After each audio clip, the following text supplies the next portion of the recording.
during the Four Nations tournament. I think that'll be a benefit for both guys. They're both on the ice as we tape this. They came out of it injury-free. Slavin flew home yesterday, was on the team charter here. Jarvis met us here in Toronto.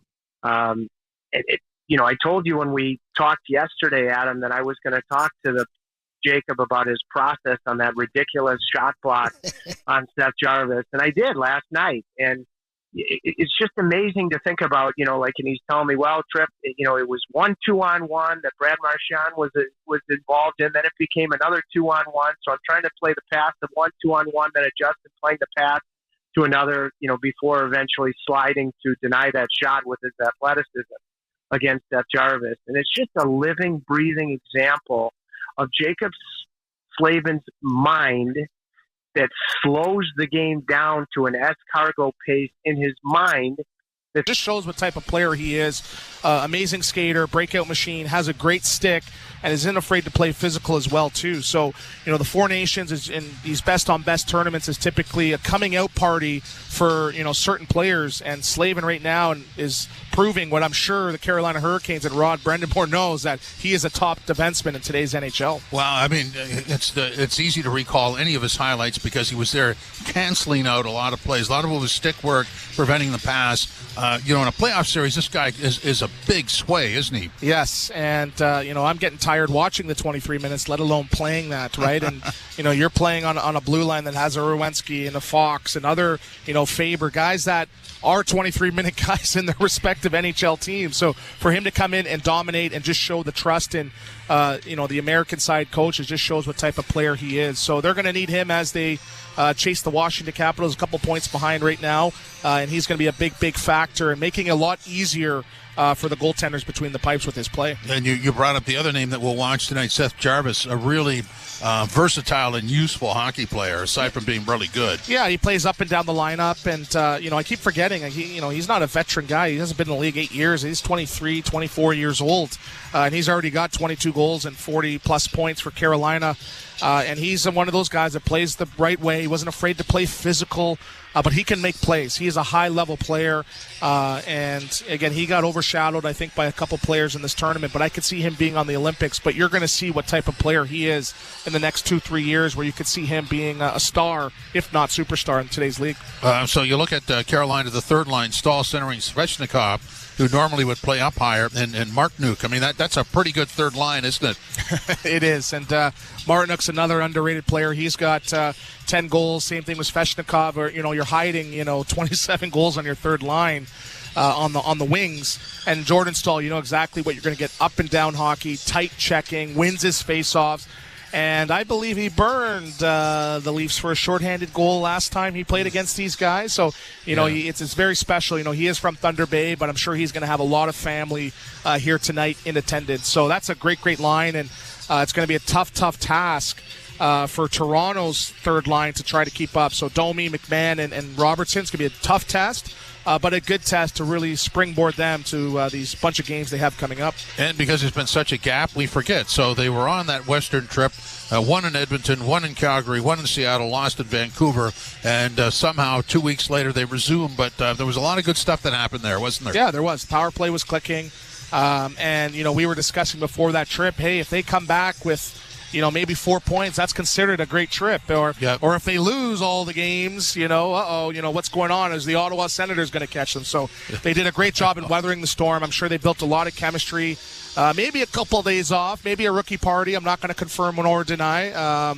But again, they've shown that this group is consistent. Yes, there's going to be falters, a couple 2-game, 3-game losing streaks, but when it matters most, the big guys show up and get it done. Just looking at the line, so the third line for the Leafs then is Holmberg between Robertson and Domi, and I think there's a lot of people that think highly of Holmberg. You'd like to see a little more offense, wouldn't you? Yes, and Holmberg, I've been a big advocate for him the last couple of years, and he struggled a little bit in the beginning of the season, and Craig Berube said he's a guy that the game just seems a little bit too quick for him, but I think for him with this opportunity, he can really show what type of player that he is. So for him, it's, sometimes when you're a young guy coming into the league, you think you can impress with points. But there's guys now that are making $3.5, $4 million that are 20-point guys. win your face-offs, get in on the forecheck, play a good two-way game, get pucks out, and play defensively responsible. So I think for him, he's still figuring out what type of player he is. Sometimes it does take time, and you get overshadowed sometimes by some younger guys coming in and putting up those numbers. But for him, he's still in that feeling out process, and sometimes he gets caught up in those numbers games. Just looking at the vapors of the pregame skate, and for the Leafs, as always, Marner and Matthews are out there at the end. And I was just thinking, because Marner's always the one who runs down the escape hatch, if you will, to leave the ice at full speed, and he will do that in a couple of seconds. But when you return to your team, the rituals are there. So nice to get back into that comfort, isn't it? It is, and I'm wondering, I think I see a little bit of gold protruding through his shoulder pads there. And I think Matthews has got a little bit of a frown upon his face. And again, it's, I was wondering if they were going to get the night off, but just shows, I guarantee, not guarantee, but I'm thinking Craig Berube asked, hey, do you guys need the night off? But they understand the importance of tonight. They understand the importance of being in the race that they're in, that they want to play at a high level. And I'm sure they did not want to take the option, and I'm sure they're going to hit the ground running, and this game is going to feel a little bit slower than it did a couple nights ago. Yeah, I call it the acoustic version. Unplugged. Yeah. It's unplugged. Yeah, compared NHL to Light. NHL Light, if compared that's to possible. Thursday night, it's only acoustic. There's no heavy metal here. He did a really nice thing there, and obviously there's fans over in the corner. So on the side away from the team bench, got his stick up in where the mesh meets the glass for safety reasons. Created a little opening and dropped the puck down for one of the fans. That was pretty nice. Yeah, well, you know what my skill was? I didn't have a lot in the NHL, but I could flick the puck from the blue line in between that little crevice. So I used to call it a little souvenir for the fans game too, but I had to stop it because I actually hit a lady in the head. So. If you're listening, I'm sorry. She wasn't laughing, but she was in stitches. Is that what you're saying? Literally, oh my gosh. Yeah, sorry to hear that. Sorry.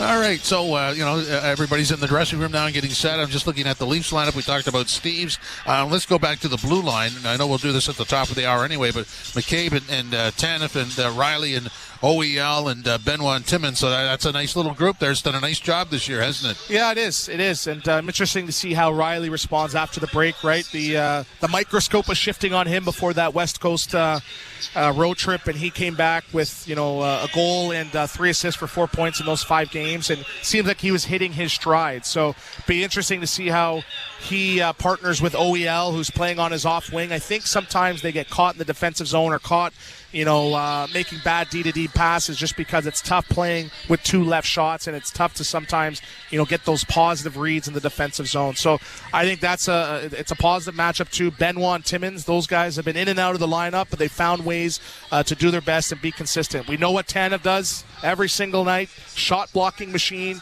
warrior type player, and that's a player that, I would not.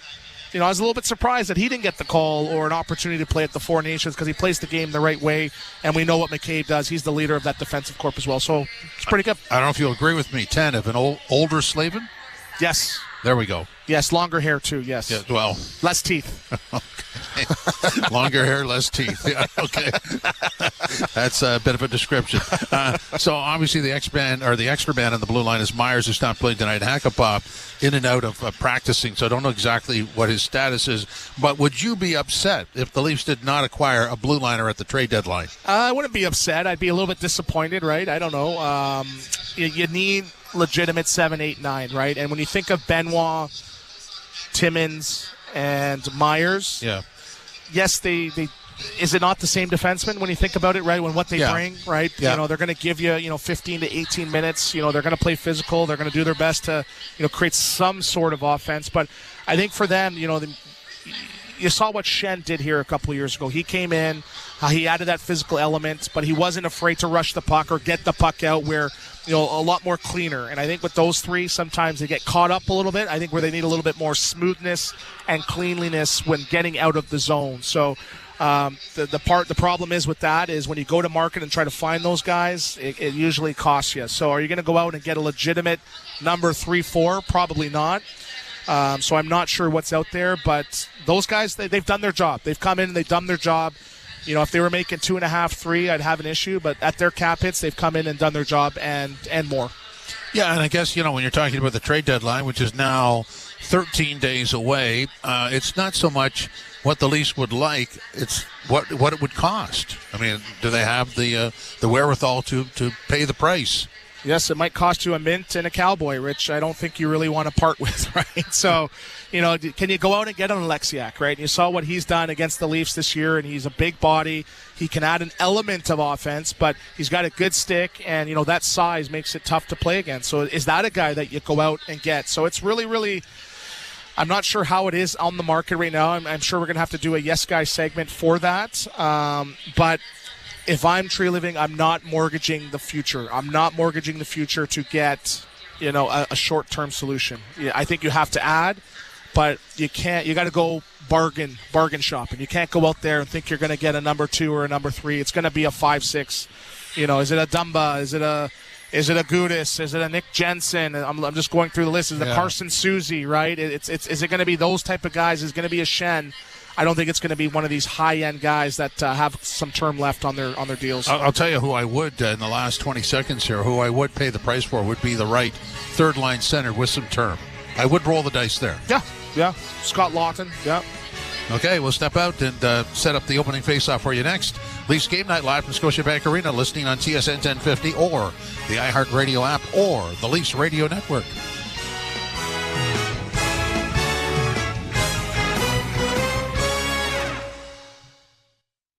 From the biggest stadiums to the coziest holes in the wall.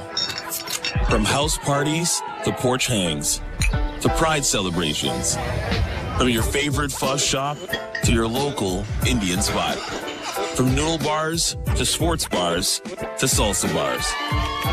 There's a Molson with your name on it. Canadian Ultra XL. Molson. Everyone in.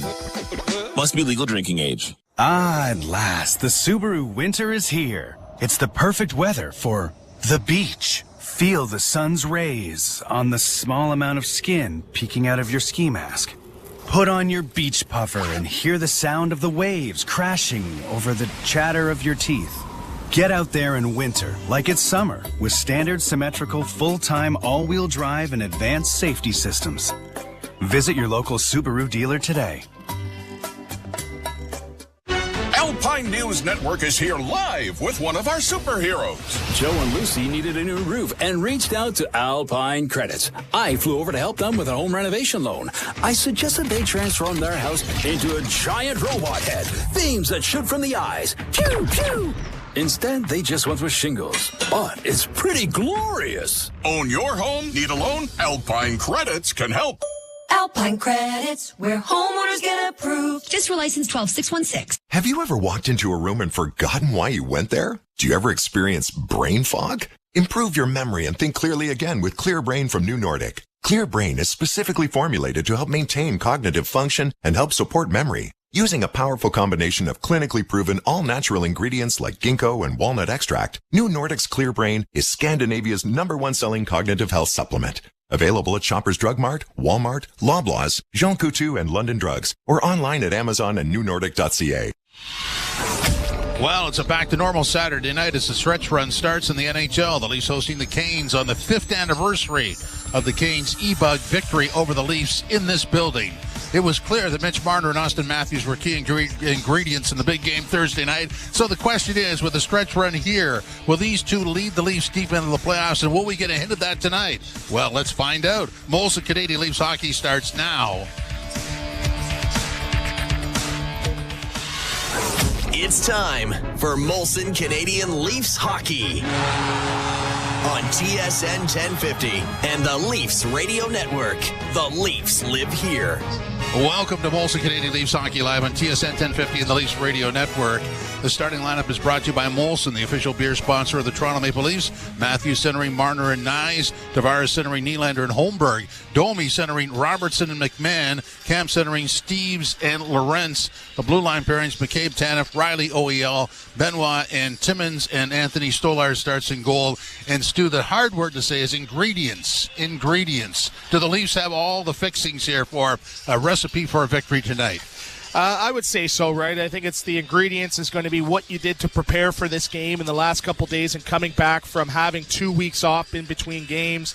Did you have the right ingredients? Were you eating right? Were you drinking the water instead of the root beer out there too? But I think knowing that your opponent's going to be a Carolina Hurricanes team that's a big, fast, strong skating, hard-working team, you can't float through this game. We've seen today's scores, and certain teams are down 6-0 before the period's even done. I think a key is a great start for Toronto right now and not resting on their laurels. And I think right now, in the situation they are, sitting a couple of points behind the Florida Panthers with a couple games in hand, I think they know what it's at stake. They won't be resting on their laurels, and they'll have the ingredients, I believe, for a big start tonight. Tonight's coach's comment is powered by your Ontario Honda dealers. Power meets play with the all-electric Honda Prologue SUV, available now at your Ontario Honda dealer. And here's Coach Berube and what the Four Nations experience can do for Marner and Matthews. It does a lot. I think those are big games. I think they, the intensity that's put into those games and the pressure, the stress, they can benefit. I'm a firm believer they benefited a lot from it, being in those situations. Craig, yesterday Jared Bednar said that he was going to sit down with all the Avalanche players who played in it and kind of debrief with them. Were you thinking about that with any of your guys? Oh, I've talked to all three of them. Yeah, and just where they're at and how they're feeling and things going forward. I know Willie, he was here earlier and got to practice with us yesterday, but yeah, for sure. I think it's important to talk to them and their experience there, what they felt, what they liked about it all, and then going forward here with our team where we're at, and right out of the gate we got back-to-back games, and we got to make a good push here. What is your sense of the two of them? One comes back a champion, one doesn't. Yeah, listen, somebody has to lose, right? It's a tough situation. I'm sure Austin's not happy they didn't win. Putting in all that work and effort and but that's sports, right? And they seem both fine, and obviously Mitch is excited and happy that they won, but they seem both fine to me mentally. Right, good to see you. You won a cup in Boston with Jordan Binnington. What edge did you observe with regards to mental toughness that allows him to grab the moment? Yeah, like I said, I've talked about Binner in big games, and he's a clutch guy. And I think it's competitiveness and his effort that he puts into it. Watching that game, he was very highly competitive, and there was a lot of effort saves. That's what he does. He finds a way. I thought he was outstanding playing the puck in that game. And I've seen it before with him. The year we won and playoffs after that were time and time again, he comes up big when you need him. On the goaltending topic, what went into thought process to kind of go with Stolarz tonight and kind of game plan with 2 weeks off? Yeah, well, when he played, he come back and played, and then he didn't end up playing that last game, so he's had a lot of time off. I want to get him back in there, and we got back-to-back games, so they're both going to play. What did you notice about Slavin in that Four Nations? What's the biggest challenge going up against? Yeah, he's an excellent defender. He's a great defenseman. Skate, long, great stick, lanky. I mean, high IQ. He's a tough guy to go against for sure. He played great for the USA team, and he's been a great player here for a long time with Carolina. Coach Craig Berube getting set for the Canes visiting tonight. And let's go back one last time to the Four Nations. Marner to McDavid in the net. And I think Leaf fans, as they watch that play, could do some constructive editing and put Marner to Matthews' series-winning goal. 100%. I think ultimately, too, maybe Marner to McDavid when he becomes a Maple Leaf, but that's wishful thinking. That's no longer here and there. No. But I think Marner, again, and that was a great pass, but his pass to Bennett, that little 5-foot shovel pass, across a couple sticks was great.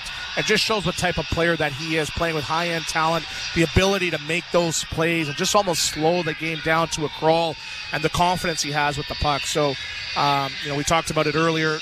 The success is resting on Marner and Matthews bringing their A game consistently, and most importantly when it matters most, and that's the playoffs. And it was a given that one of your star players was going to lose. Could there be ties? Was there a curfew? No, but I understand the question, right? And I think for Matthews, he's definitely upset. He was a little bit cranky in some of the interviews with some of the questions, but he's a competitor. Ultimately, he's a competitor, and you saw how important that tournament was to everybody, the fans, the countries, on the other side of the fence as well, too. So to lose that when the emotions were so high is going to be difficult. But I think the player of the caliber that he is, he's going to channel that positively to more goals for Toronto, which is going to be great for Leafs and Leafs fans ultimately as well. So both teams have yet to hit the ice, and when they do, we're going to try and build some time to allow this to happen. Mike Ross always introduces the starting lineup for the Leafs just before they break into the anthems, and so we're going to try and get that in there tonight. Commercials get in the way, of course, but we'll try our best to hear, because Marner will be the last one introduced, so I want to sort of get the crowd sample on that. So this is the first game back for both. What are you expecting from the Leafs here? Expecting them to come out, hard and fast, right? We saw the Carolina Hurricanes, I guess due to traffic, they had to walk to the rink today, but I'm sure that was Rod Brendamore saying, hey, you know what, you guys got to run to the rink. For Vancouver. Let's get working here. Let's get moving here. But I think for Toronto, I think there's going to be a little bit of sloppiness the first couple shifts, but again, I think they understand, the expectations from Craig Berube coming back, that I don't think it's going to be too many growing pains. I could see a couple shifts a little bit slow, but I think they're going to respond well to a great Carolina Hurricane team. So it was Utah that had to walk through the Christmas parade. It was Vancouver that got in at 2 p.m. and didn't get their afternoon nap and won the game here about a month ago, wasn't it? Yes. So that's a bad omen that they had to walk. You're picking the over is what you're saying, right? Well, I just think it would be so hard. But, obviously both teams have the same issue. Yes. So they both had players in this Four Nations, and they both had a lot of players who didn't play. Yeah. So it's sort of like it's not like the first game of the season. There might be a drift off the off the game plan a bit, but I would expect, because where we are in the season, that should be corrected within the course of this game. Yes, I expect the Four Nations to have big nights tonight. So I can see Toronto coming out up front. I think with Matthews and Marner and the home crowd, I think the home crowd's going to help get them past this game. And I'm predicting, I'll say 4-3 Toronto tonight. Oh, really? Oh, yeah. Well, I think that's a generous goal total. 7 goals, really. I think it's going to. Hopefully, we don't see any emergency backups tonight. Knock on wood. I did see that the 2 Zamboni drivers were they had bigger duffel bags today. So I don't know what that means, but put the Zamboni in the net. Yeah, that's right. Just park it across the net, which is pretty well what happened on that night anyway, isn't it? Yeah. So there, the Leafs hitting the ice, and we'll just let that crowd sort of filter through the speakers. It's nice to have everybody back and on our way to the Stanley Cup run, the trade deadline and the Stanley Cup run. So obviously we'll be looking at Matthews and Marner tonight, and Nyes. I mean, Nyes and McMahon on that left side. Domi's, where did I have him? He was on the left side too, wasn't he? Yeah, and don't discount Steve Lorentz, who's been playing some great hockey as well. But what a surprise McMahon has been in his goal scoring this year. Same thing with Nyes, where I've been saying from when he's coming into the league, 30 goals is in his purview within his entry level, and he's well on his way to achieving that. And there has been some talk about the left side being the weakness. Do they need to go out and get some left wingers? But we'll see what happens when some guys come back from injuries. But again, I like Nyes at the top. I like McMahon when he's sliding up between the 2 hole and the 3rd hole as well. From Stockholm, Sweden, number 88, William Nylander. And from Oakville, Ontario, number 91, John Tavares. And starting in goal from Jackson, New Jersey, number 41, Anthony Stolar. The opening face-off is next. This is Molson Canadian Leafs Hockey on TSN 1050 and the Leafs Radio Network.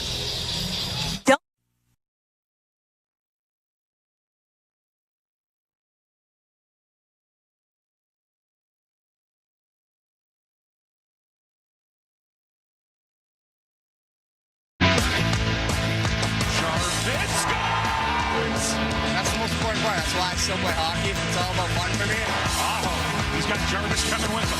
Aho finds Jarvis. He scores! Jarvis wires it. Finds the blocker's side, and the Canes have life. Puck drop is next. You know what's fun about Ram Truck Month at John Heister Chrysler Dodge Jeep Ram in Lillington? Nothing if it's not you behind the wheel of a brand new 2025 Ram 1500. With savings as much as $15,000 off a new 2025 Ram 1500, you can have all the fun driving this powerful, rugged truck built for work, play, and everything in between. So get off your keister and get to Heister today. Hurry to Ram Truck Month at John Heister Chrysler. America's exterior remodeler, Window World, is here to keep families across the Triangle comfortable year-round. If you need new windows, siding, doors, and more, look no further than your locally owned Window World, the Triangle's most trusted and America's largest exterior remodeler. A proud sponsor of the Canes, Window World will get your home looking great on the outside while saving on energy costs inside. Get in touch with them today and request a free quote. Window World of Raleigh and Fayetteville. Improving homes, changing lives. Rev up your engines at Apex Racing Lab, the Triangle's largest sim racing destination. Experience the ultimate thrill with 16 cutting-edge simulators, expert instructors, and world-class virtual tracks. Apex Racing Lab brings the adrenaline-pumping world of sim racing to life. Whether you're a beginner or a seasoned pro, you can race friends and family for fun or join a competitive league. Ready to race? Head to Apex Racing Lab in Cary's McGregor Village in Greater Raleigh and unleash your racing passion. Learn more at apexracinglab.com. It's bow time.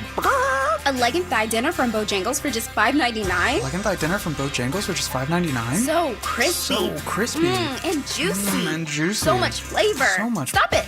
What are you doing? What, you expect me to get this delicious deal and not say anything? You're unbelievable. You're unbelievable. With a boldly seasoned leg and thigh, choice of fixin', a biscuit, and legendary iced tea, it's a deal so good it's worth repeating. So eat and repeat while it lasts. It's bow time. It's bow time. Dine in, drive through, or tap your favorite delivery app and have Bojangles come to you. Satisfy your craving for flavor right now with Bojangles 2-piece dinner. 2 pieces of Bojangles dark meat chicken, your choice of fixin', a biscuit, and iced tea for just $5.99. That's right, just $5.99 for limited time at participating Bojangles. What are you waiting for? When you're hungry, it's always bow time. Toronto, Ontario. There's the CN Tower as the Hurricanes get ready to take on the Toronto Maple Leafs as we get back to the NHL regular season after coming off a phenomenal Four Nations tournament where Canada bested the United States. But Pyotr Kochetkov is not concerned about that. He's concerned about a win here in Toronto for the Carolina Hurricanes with a 20-10-3 record on the season, a .904 save percentage, and 1 shutout. Toronto will counter with Anthony Stolarz, 10-5-2 on the season with a outstanding .929 save percentage, 1 shutout, and a 2.08 save percentage. And there is Jacob Slavin coming on. Is over. And we are back at it. Nylander, Marner, and Matthews, of course, key contributors in that tournament that ended dramatically in overtime on a great play made by Mitch Marner to Connor McDavid. And we're underway with the Leafs to the right and the Hurricanes to the left. And an errant pass goes down into Carolina territory. Swept around the near boards. It'll come to the line, but not out. Tavares keeping it in. Gets it off on the near wing for Morgan. Riley a shot. Oh, he had Pontus Holmberg right on the back door, and he couldn't make contact, or he had an empty net to dump it in. Cleared high to center ice and down into Toronto territory, but it's going to be right on Anthony Stolarz. Starting lineup brought to you by Molson, the official beer sponsor of the Toronto Maple Leafs. Stolarz in goal.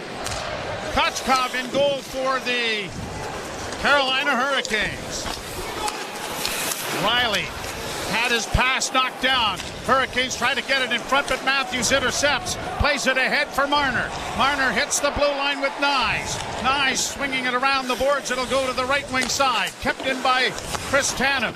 Got it back of the net, but cut off there by Carolina. And Burns has sent it down into the Leaf zone. And out of the net, Stolarz to play it ahead. Chipped down into Carolina territory, but too far for Marner to catch up to. Hurricanes back in their own end. Getting it up on the right wing boards, trying to chip it along the wall there was Jarvis. And now it is whistled down on a glove pass. That will stop play and a chance to introduce somebody who haven't seen in a couple of weeks. I know.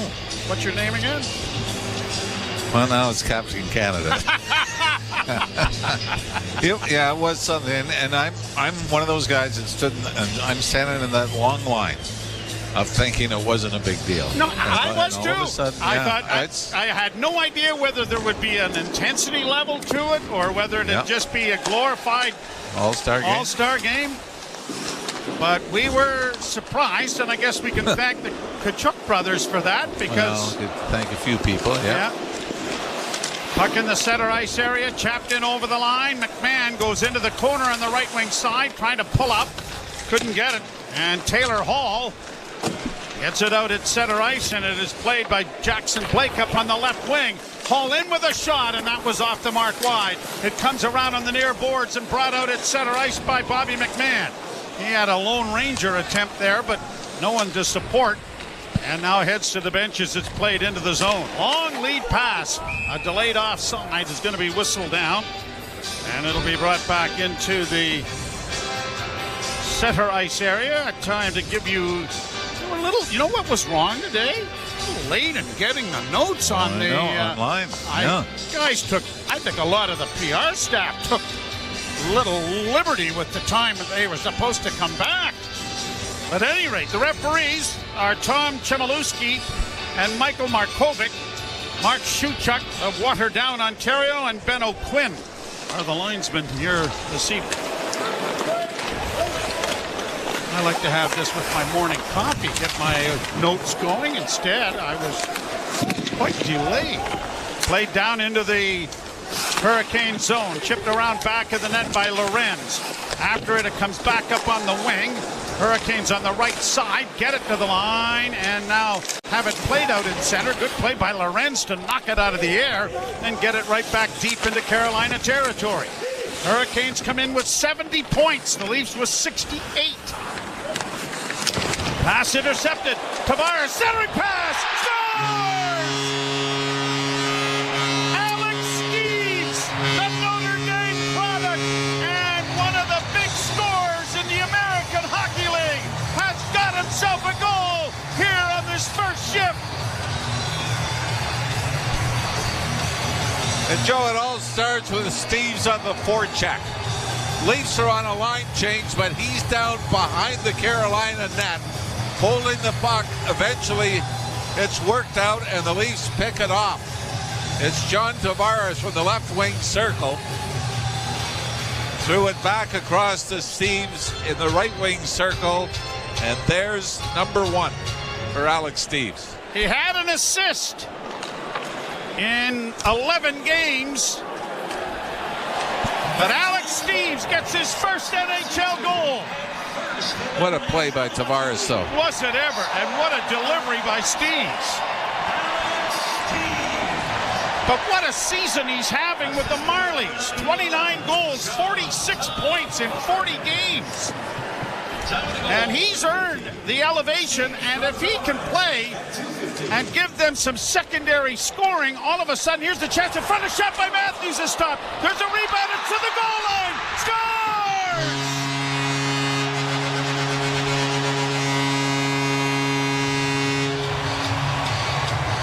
Kotkov is upset. The officials are going to talk about it. It was a wild scramble in the goal crease. It was Nylander, was it not, Joe, the last one to get a stick on it? I think it might have been Holmberg, but we'll wait and see. Matthews had the great chance on the setup from Nylander to score. It looks like, there's going to be an announcement here. They're going to look at it. Call the ice is a good goal as the Carolina player propelled the puck into his own net. Oh, all right. We're getting a look at the rebound here up in the booth. A great pass from Nylander to Matthews. Oh, I see, yes. And Matthews' shot goes off the right pad, but yeah, you can see it was Stahl trying to chip it out, But hits his own goalie and puts it back in the net. Yeah, and it might have been Chatfield, the defenseman, that knocked Holmberg into his own goaltender. I think that was the original concern, was their goalie interference. So Steves and Holmberg score here in less than a minute. And the Maple Leafs have got a 2-0 lead. Well, anybody that's into online betting, congratulations. I think he just paid off the mortgage. Played down into the Toronto zone. Holmberg's first in 18 games. So that was the wager?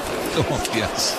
Now a turnover in the Leaf zone, but it's picked off by the Maple Leafs, and Matthews has his stick slashed out of his hands, and things have gone from bad to badder. Or worst, depending on what you want. And the Leafs are going to a power play here. And there have been some goofy games already, haven't there, Joe, with teams coming back. Buffalo was up 5-0 on the Rangers after the first. I believe that's 5-2 now for the Sabres in the third period. We had the Washington Capitals blew out Pittsburgh. Flyers beat Edmonton 6-3. So this seems to be following a trend in the National Hockey League that 2 weeks after the early March break, the kids are back in school but not paying attention to the defensive details. 40 seconds apart, the Leafs score. Marner keeps the puck in. It goes into the near corner for Tavares. He rings it around the boards, but there's no one over there. And it's all the way down into the Toronto end. And Stolars will play it back at the net for Marner. Carolina's second best penalty kill in the league. Brought to center ice now by Toronto. Leafs on the power play, brought to you by your Ontario Subaru dealers. Nylander working it back to the point to Marner, right wing side. Matthews doesn't shoot it back to Nylander. It comes on the near wing. Nylander into the slot, still with it. Stretches it out to Marner, down into the corner. Matthews had to go off his stick, but now it's stolen by Nylander. He can't get a shot. Tavares stretches it out again. A backhand pass to the side of the goal, and it didn't reach its intended receiver, Nyes, and it is cleared down the ice. Ontario Subaru dealers, enjoy winter to the fullest with symmetrical full-time all-wheel drive. Visit your local Subaru dealer to book a test drive today. 58 seconds left, second unit on. Domi across the line. Robertson trying to find the puck and gets it now to McMahon, to Domi, back to McMahon. It comes back to the point to Riley. Riley to Robertson. Robertson down in front of the net. McMahon, a shot. Good save made there by Kochkov. It comes back to the point and Riley will keep it in. Tried to send it to the front of the net, but it's intercepted and poked out into neutral ice and brought in over the line now by Jarvis. Seth Jarvis in the corner, rubbed out there by... Is that Robertson? Brought out ahead now for Domi. Domi across the line. Slides it in along the boards for McMahon. McMahon to Robertson in front of the net for Riley. And the shot caroms off the stick and goes up into the screen and out of play. And the Leafs have started gangbusters here in the first period. Now leading 2-0. Early in the year, I thought their best start, their first 10 minutes to start a game, was in Carolina. They had the 2-0 lead. You remember Nylander hit the post on a breakaway. And then Carolina, like we've seen often with Rod Brindamore's teams, were able to gather themselves and mount a comeback on the Leafs and ended up winning that game in regulation time in Carolina. So to the next goal. You know what this is the anniversary of? Yes. One of our weddings? I don't think so. No. That's not it. Well, it's probably celebrated the same. Played around the boards. Penalty expires into the slot. After Nylander a shot, and that went just a couple of inches wide. Trapped by Jake McCabe and shot back into Carolina territory. Marner to Nylander. Back of the net for Marner. Marner in front of the net looking for his man, and it was blocked, but it's kept in at the blue line by Connor Timmins. Goaltender plays it around the boards, and Matthews comes away with it into the corner for Nylander. Nylander gets away from one, swings it around the boards. It's going to come to Timmins at the near point. Back in for Willie. Nylander down low for Alex Steves, waiting for the rest of the teammates to change. Steves to the point, right wing side. Timmins in front for Steves. Backhand try, scores!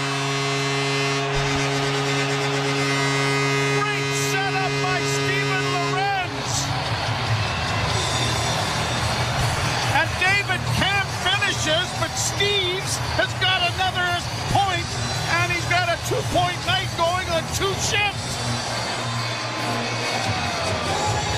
And there's the third goal, maybe the all-important. And it comes from the unlikely source of the fourth line.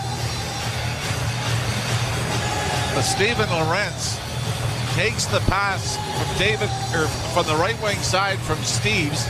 Looks like he's got a play to take it to the net. But instead, he says, no, I'm going to head to my left and then just sift it back towards the slot and let David Camp just put it into the empty net and build the Leafs lead to 3-0. Fourth goal of the season for Camp. So, Alex Steves, how's things been in the American Hockey League?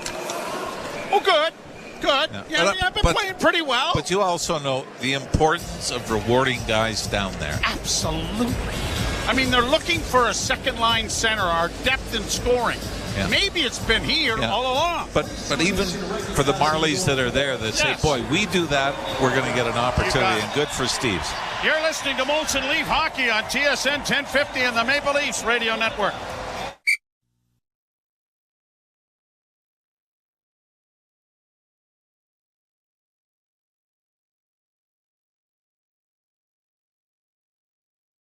On the Chick-fil-A app for a limited time. Real guests paid for their testimonials. Mike Maniscalco here, and I'm hanging out with my good friend Paul Auclair, the owner of Deep River Brewing Company and proud sponsor of your Carolina Hurricanes. Paul, tell us a little bit about Deep River Brewing Company. Deep River Brewing Company is located at 700 West Main Street in historic downtown Clayton, North Carolina. Our brewery and tap room are open Wednesday through Sunday. We have 12 beers on tap and food trucks on site daily.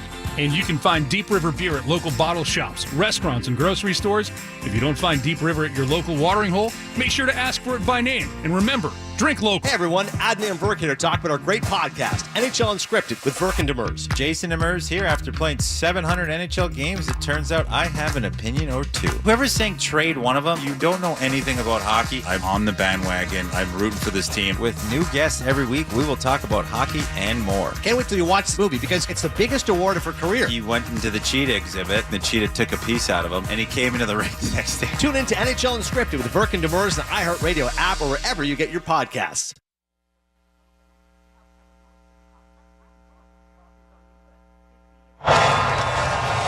Welcome back to Toronto, where Canes forward Seth Jarvis took home a gold medal with Team Canada in the Four Nations Face-Off tournament over the break. He had his parents and brother all in attendance for the games, as well as a handful of his buddies who made the trek from Winnipeg. They originally had scheduled flights to Boston for that championship game. Those were all canceled, so they hopped in the car. They drove more than 30 hours to get there. They said we wouldn't have missed it for the world. They had to make it back for exams in time, but luckily before that had time to head down into the locker room with Team Canada to celebrate gold, guys. Hearty sort in Winnipeg. I am not shocked at all. Well, the exams are Monday, and I believe it. The parents said, hey, you're going to go to Boston and see your great friend Seth win the medal. You're going to get back and prepare for Monday. No, it's a great story and part of the fabric of that tournament that was just lights out as far as capturing not the hockey world, the sport. Time of the goal, 6:39. Tap from Moretz and Steves at 6. Chip down into the Carolina zone. Kochkov out of the net, playing it in front of his own goal and gets it to his defenseman. And Gostisbehere will get it out into the center ice area. Here's this pass off his skate, corralled by Carolina. A wrist shot taken by Taylor Hall was blocked. Leafs get it out at center, and now Tavares stick handling in over the line. Right wing side for Chris Tanev. Tanev down into the corner. Steves getting it back into the slot. A pass in with a redirect from Nylander, went wide. Coming out in front of the net again was Steves, or at least to Holmberg, sorry. And it's now along the boards, and Pontus Holmberg comes out of the corner with it. Back in front for Nylander. Nylander can't shoot it, and it is Chatfield getting control of it for Carolina. They'll get it out at center. Long shoot in. For the life of me, they say that Carolina has 4 shots. Can you remember any of them? I think the one right after the Leafs made it 2-0. Oh, okay. On a pass across top of the crease. You know what? I was asking you just kind of funny, and I thought you'd say, no, I can't. That's my job. It's my job to see everything. And report on half of it. Report on half of it is right. Puck in the offensive zone for Carolina. Back to the point for Burns. Long shot is into the glove Nice save made by Stolars there with the left hand. That might have been going wide, though. I don't think it's a shot on goal. I think the other thing, in being a fan and watching the Four Nations, the other thing is how you find yourself cheering and admiring somebody like Sam Bennett. Yeah! You're gone. Who you hate. Yeah, for years, and then the new appreciation. And I really enjoy Marchand. I think he's terrific. Yes, at least for a couple of weeks. Well, until next week when our Leafs are in Boston. Played to the blue line, punched out at center ice by Toronto. Camp couldn't get it into the zone, and it's back into the Toronto end. Leafs regrouping. Oliver Ekman-Larsson brings it out. Got it ahead. A little touch pass in and a wrist shot taken there by Lorenz was blocked. Steves down the boards, can't come up with it.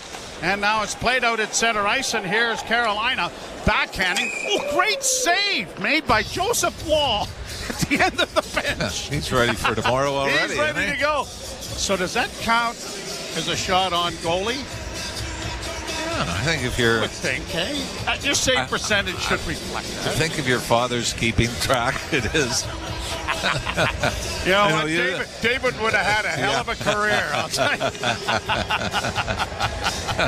But just about everyone that has had their father go to the games when you played goal or vice versa. Oh, yeah. Oh, turnover by the goaltender and a shot. Oh, my. And Kochkov had to bail himself out. Speaking of fathers and goaltenders, I don't think that's when fathers have heart attacks. Oh, wow. Yeah, Kochkov tried to just throw it out, and was it Slavin that he was trying to hit and missed him and put it right onto a Leaf stick and almost. Bobby McMahon. And it bounced back in the back of the net, but Kochkov was able to get back out. Domi wins the draw, and a long point shot by Timmins is caught by Kochkov. Frederick Anderson, the backup goaltender for Carolina, after 3 goals on 7 shots, 3 on 4 actually. 10:37 to go in a first period dominated by the Maple Leafs. Holmberg's goal is unassisted because Stahl inadvertently put it in his own net. Down into the corner, far side. Leafs trying to come away with it. Bounce now to Robertson, but it was batted with a hand.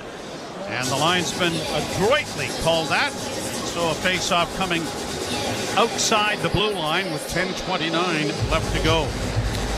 I have to admit, the start of the game last Saturday went 10-7. I texted my kids. We were all kind of going on a group chat as I said, Clarkey, along with Gilmore and Shane Corson and Darcy Tucker are en route for the second period, just in case we need them. Played into the corner for Marner. He gets it back in the net for Nyes. Nyes to Marner! Good save made by Kochkov there. Played out at center ice, and Tanev will chip it back out at center ice, and off the stick of Nyes into the zone it goes. Long lead pass by Carolina. Finds Aho. Sebastian Aho stretching it out. Played by Orlov to the near side. And Chatfield will go to his defense partner, and Orlov starts it back up at center. Dmitry Orlov hits the Leaf blue line, left wing side.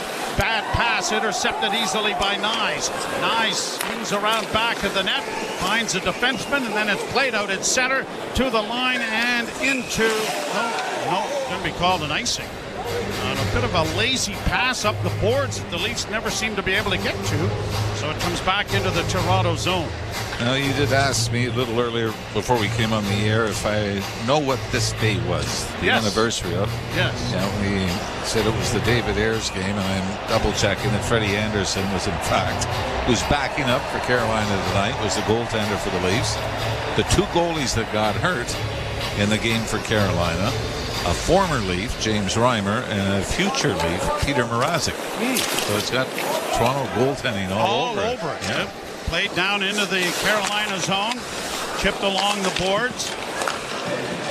Hurricanes get it out at center and down into the Toronto end, but it's going to be an icing charge against the Hurricanes as it will come back.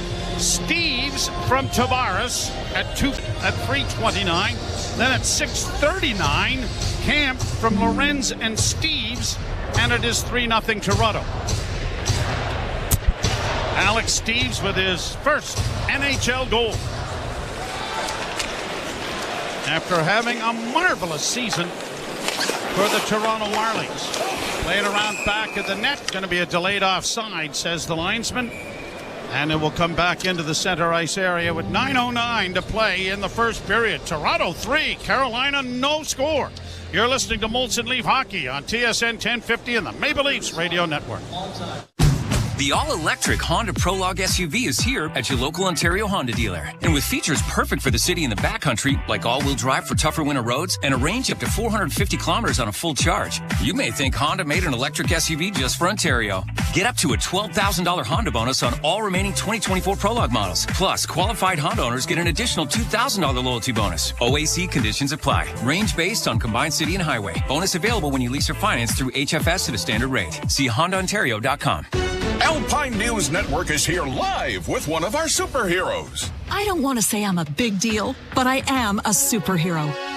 I love helping people consolidate their debts, and that's what I did for the Smiths. I took their bills and zoom, wha-bam, zap, turn them into one low monthly payment. No, the sound's not necessary, but it's part of the fun. Own your home? Need a loan? Alpine Credits can help. Alpine Credits, where homeowners get approved. Just for license 12616. From the biggest stadiums to the coziest holes in the wall. From house parties to porch hangs to pride celebrations. From your favorite fuzz shop to your local Indian spot. From noodle bars to sports bars to salsa bars. There's a Molson with your name on it. Canadian Ultra XL. Molson. Everyone in. Must be legal drinking age. Nice tribute during our commercial break to the former PA announcer, the voice of Maple Leaf Gardens for sure, Paul Morris, who passed away during the break for the Four Nations event. And what an iconic voice. Well, you got to play there. Yeah. Did he announce your name starting in goal? Well, no, starting, and then he announced the guy that went in for me. Well, that's nice. So you got mentioned twice. The very first time being a Maple Leaf Gardens was playing as puck was out of play. With Ottawa against the Marlies. And I remember we got ready for the national anthems, and I'm already starstruck. This is my first time at Maple Leaf Gardens, and I heard that voice, and I thought, there's no way that voice would do a junior game. Like, he was so. You literally lived there. He had a little room and a cot and everything else. But you grew up hearing that voice, and you're thinking he was so way above doing junior games. And all he said was, "Please rise for the national anthem." And I thought, my God, it was like the heavens had opened up. That's right. But certainly, what a great man and what a wonderful iconic voice. Yeah. Quiet, unassuming young man. Well, not so young when we passed, but he was there forever. Here are the Hurricanes in with a pass into the slot. Oh, and a drop pass and a bad one. Oh, that just ruined what was a great 2-on-1 break. Puck is back at the net and into the near corner in the Leaf zone. Chipped along the boards by Burns. Back at the net, trying to get it back to the point. Chatfield with a shot. That was knocked away by Stolars. Around back of the net. Good pressure for the first time from Carolina. Back along the boards near side. Svechnikov plays it down into the corner. Leafs are able to pitch it along the wall, and they'll just get it out into neutral ice, courtesy of Tavares. Back come the Hurricanes to the line. Tavares takes Aho wide. The puck goes in along the boards. Back of the net. And now Jake McCabe will get it up on the wing and a long rink-wide pass looking to get it to Nyes. He had hoped to knock that down, and it's an icing call instead. Carolina got a little too cute on a 2-on-1 and tried to delay almost what Steven Lorenz did, throwing it back to David Kampf for a Leaf goal here in the first period. But it was Willie Nylander on the back check that actually broke up that drop pass. As Nylander got back, lifted the stick of Stahl, and the Leafs were able to clear it away. Face off to the right in the Toronto zone. 7:52 left to go. And the draw won cleanly by Matthews. Leafs are on the road tomorrow. We'll have that action for you as they are down at the United Center in Chicago. And they're playing that game at 6 o'clock local time. We'll be on the air at 7. Puck played to the Toronto zone. A delayed offside that Leafs will utilize. Tanev comes to center. Got it ahead. Chipped along the boards by Nyes, but doesn't get it deep. Near side for McCabe, who draws it in and gets it in along the left wing boards, down in and around the right wing side, but it's intercepted, and out come the Hurricanes, bringing it into the Leaf zone. Pass to the near boards, trying to stop up with it is Rantanen. Newly acquired, pass back, a shot knocked away by Stolarz. He doesn't see where the rebound was, and it comes back to the point, and a shot. I think that went off the goal post and went wide. The rebound on the far side. Good pressure here from Carolina. They get it into the slot. Rantanen into the slot. Oh, and a good save made by the blocking hand of Stolarz there. Back to the blue line. Kept in again, near side and around the boards to the far wing. Nyes doesn't get there in time. Back of the net for Rantanen. Into the slot, down low, still with it, trying to go to the net with it. There's Gostisbehere, and he had it knocked away. And the Leafs mercifully get it out at center. That top line was just hemmed in the Toronto zone. Timmins off his stick and into Carolina territory. 6:19 to play here in the first period. 3-0 Toronto. Timmins back of the net, reverses the puck now for Benoit, and he'll launch it high to center ice. Knocked down by Burns, but carried by the Maple Leafs back into the zone. Burns got it up on the wing and now brought in over the line. Trying to work to the side. It's going to be smothered and held by the Hurricanes and a face-off by the Leafs Stolarz and a face-off in the Toronto zone. And this is something the Leafs have struggled with a bit, haven't they? Where they get a big lead early and then maintaining it the rest of the game. You're going to have pushbacks from the other team. Carolina is certainly skilled enough to test the Leafs over the last 45 minutes. You're listening to Molson Leaf Hockey on TSN 1050 and the Maple Leafs Radio Network.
One of the real characters of this game and a dear friend is celebrating his 89th birthday today.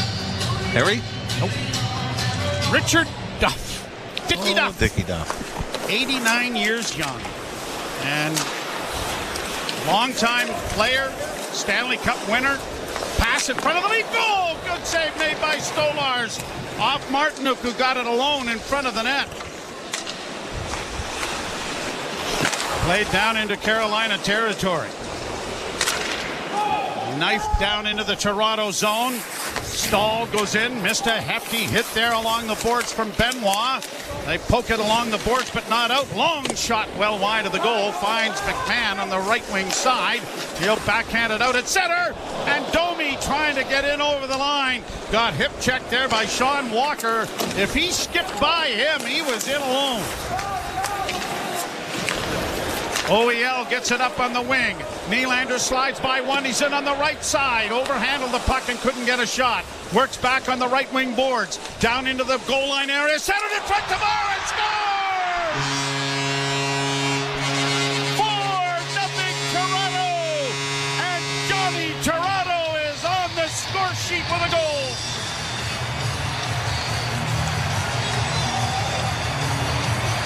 Willie Nylander, Joe, again, with a great pass. Doesn't get an assist on the Holmberg goal to this point because Carolina put it into their own net. But a similar play.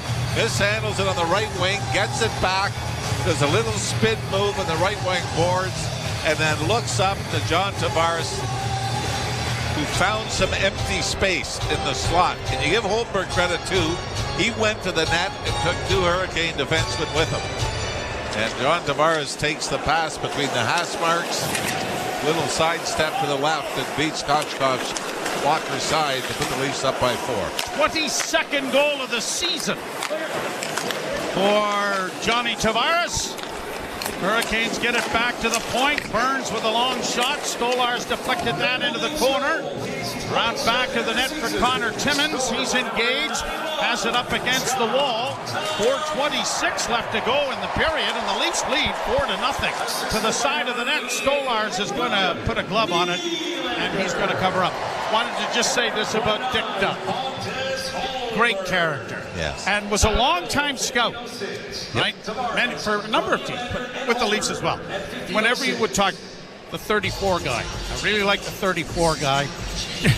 I don't think he knew anybody's name, but he knew everybody's number. Yeah, the 16 guy on Sudbury is a really good player. He's going to be a good player. Plus 53. Yeah. And it's funny because Paul Morris would have said Dick Duff's name a number of times. Absolutely. Over the course of his career. Gosh, would he have ever? And of course, one of the big trades in the history of the sport. Pass to the near side. Played around on the backhand in there by Nylander, but not trapped, and out come the Hurricanes to center ice. Rantanen up on the right side. Jarvis with a shot that deflects wide of the goal.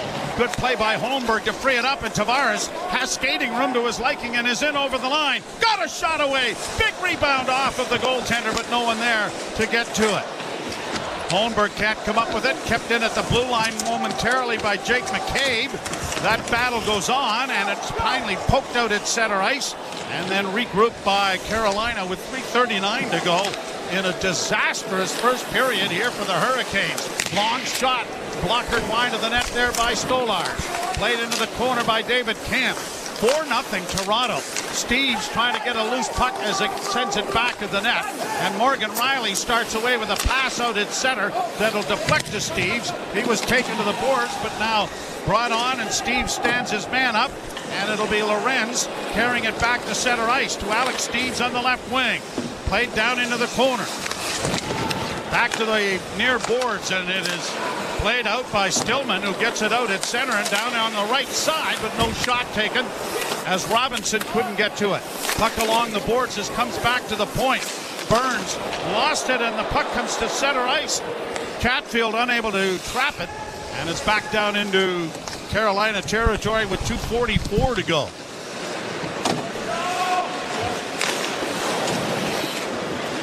Hurricanes have to go back into their own zone to regroup. Svechnikov at his own goal line. Passes up on the right wing. Backhanded into Toronto territory. Tanev reverses the puck nicely to get some room, and the Leafs alley-oop it into the center ice area. Jacob Slavin in on the left wing. Tanev got there, and then the glove of Stolarz snaps a wrist shot from Svechnikov out of the air. And that is the 11th shot on goal for Carolina, equaling the Maple Leafs, but the Leafs have got 4 of them in behind Kochkov. Yeah, really, it's been being able to take advantage of rare defensive errors by Carolina, right, from a Leaf standpoint. But at the other end, we've had just that one shift really from the top line from Carolina that held the Leafs into their own zone, back on their heels a little bit, but Stolarz and the Leafs survived it before adding the fourth goal of this period for them. Played off the glass to center. Marner unable to get to it. Before we go much longer, I want to comment on the winning goal by Canada in overtime in the tournament. Puck into the near corner, played around back of the net. Now Stolarz is going to allow me to do just that. You watch this again. You have to watch it very closely, though. As the puck goes to the right wing side, Marner comes back to the left wing corner, and he has his back right up against the boards. That puck comes ringing around the boards, and you watch his left foot. His left foot just turns ever so slightly.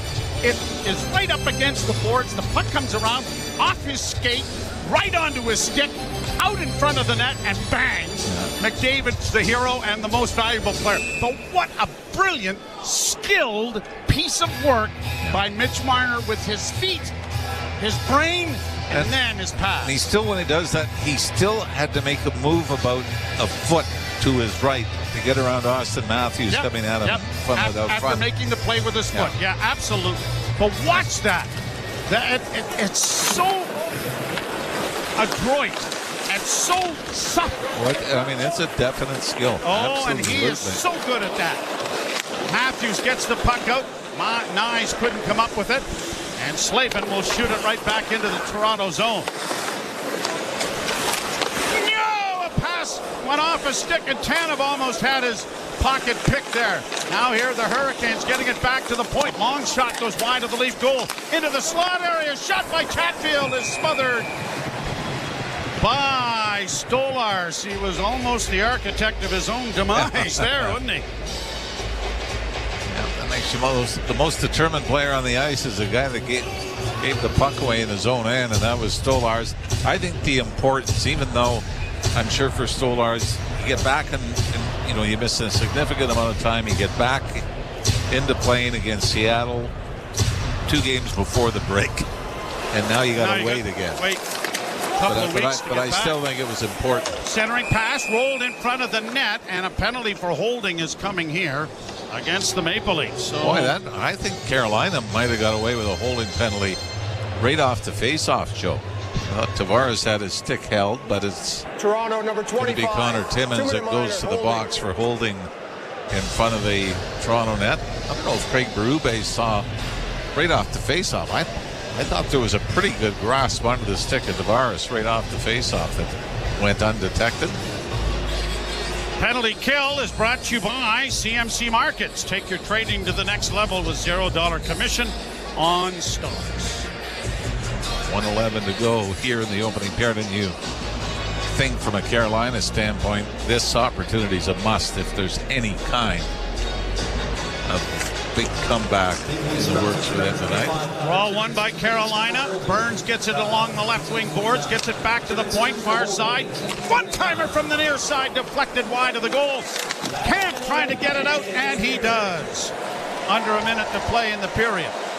Carolina on the power play, 21st in the NHL, and just 3 for 48 in their last 19 games. Errant pass by Burns is going to turn into an icing, and the Leafs will take that. Isn't that amazing, though? 3 goals in their last 19 games, 3 power play goals. In that same stretch, they've had 4 shorthanded goals. You already mentioned they are second in the NHL when it comes to the penalty kill. And killed one successfully that the Leafs had in the opening 20 minutes here. Nylander and Holmberg get the assists on the Tavares goal. That made it 4-0. And the draw won by Carolina in their own end. Brought out at center and dropped off. Slavin got it up on the left wing. A long shoot in, but it's right eye high and lazily flipped towards the net. Stolarz stops play and brings a face-off in his own zone to his right. 34.9 seconds to play in a wild first period. Leafs leading 4-0. You just saw early on there seemed to be a lot of giveaways by Carolina. The Leafs were able to take advantage of it. You mentioned other games around the NHL. Philly beating Edmonton 6-3. Buffalo was up 5-0 after the first period against the Rangers. Burns at the point with a shot. Stolar saw that very well. The reason he saw it so well is Ekman Larson and Tanev just boxed everybody out, and there was no traffic in front of the net when Anthony Stolar saw that long one-timer from Burns. The Sabres now up with 7 minutes to go in the third period, 7-2 on the visiting Rangers. We're not all that upset by that, are we? Still time here, 15 seconds left in the first period. Kane's on the power play. And Burns will play this one off the shin guard of Matthews, but Svechnikov with a good play there. But this puck will be controlled by Tanev. Tanev will give away to Svechnikov. Carolina's offside, though, and that'll be a whistle with 3.4 seconds left here in this first period as Rantanen could not cross the blue line in time. Can we replay the first period? Sure. Love to. I mean, these things can happen out of the break. I mean, it's frustrating, obviously. You still have 2 periods of regulation to play. But, you know, nobody's dialed in. You can see these one-sided scenarios, but give the Leafs a lot of credit. They got this building on a Saturday night involved right from the get-go. Real early as this draw is played behind Kochekhov's net. Canes will ring it around, and there'll be 49 seconds on a power play to start the second period for Carolina. That's the good news. Bad news, they're down 4-0 after 20 minutes. In the intermission report, you legend with Seth Jarvis coming up. What if, instead of choosing between a big bank or a small bank, you could choose one bank that's the best of both? That's First Horizon, with big bank reliability and small bank resolve.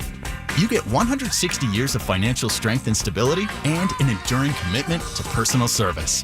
When the best of big meets the best of small, you get it all.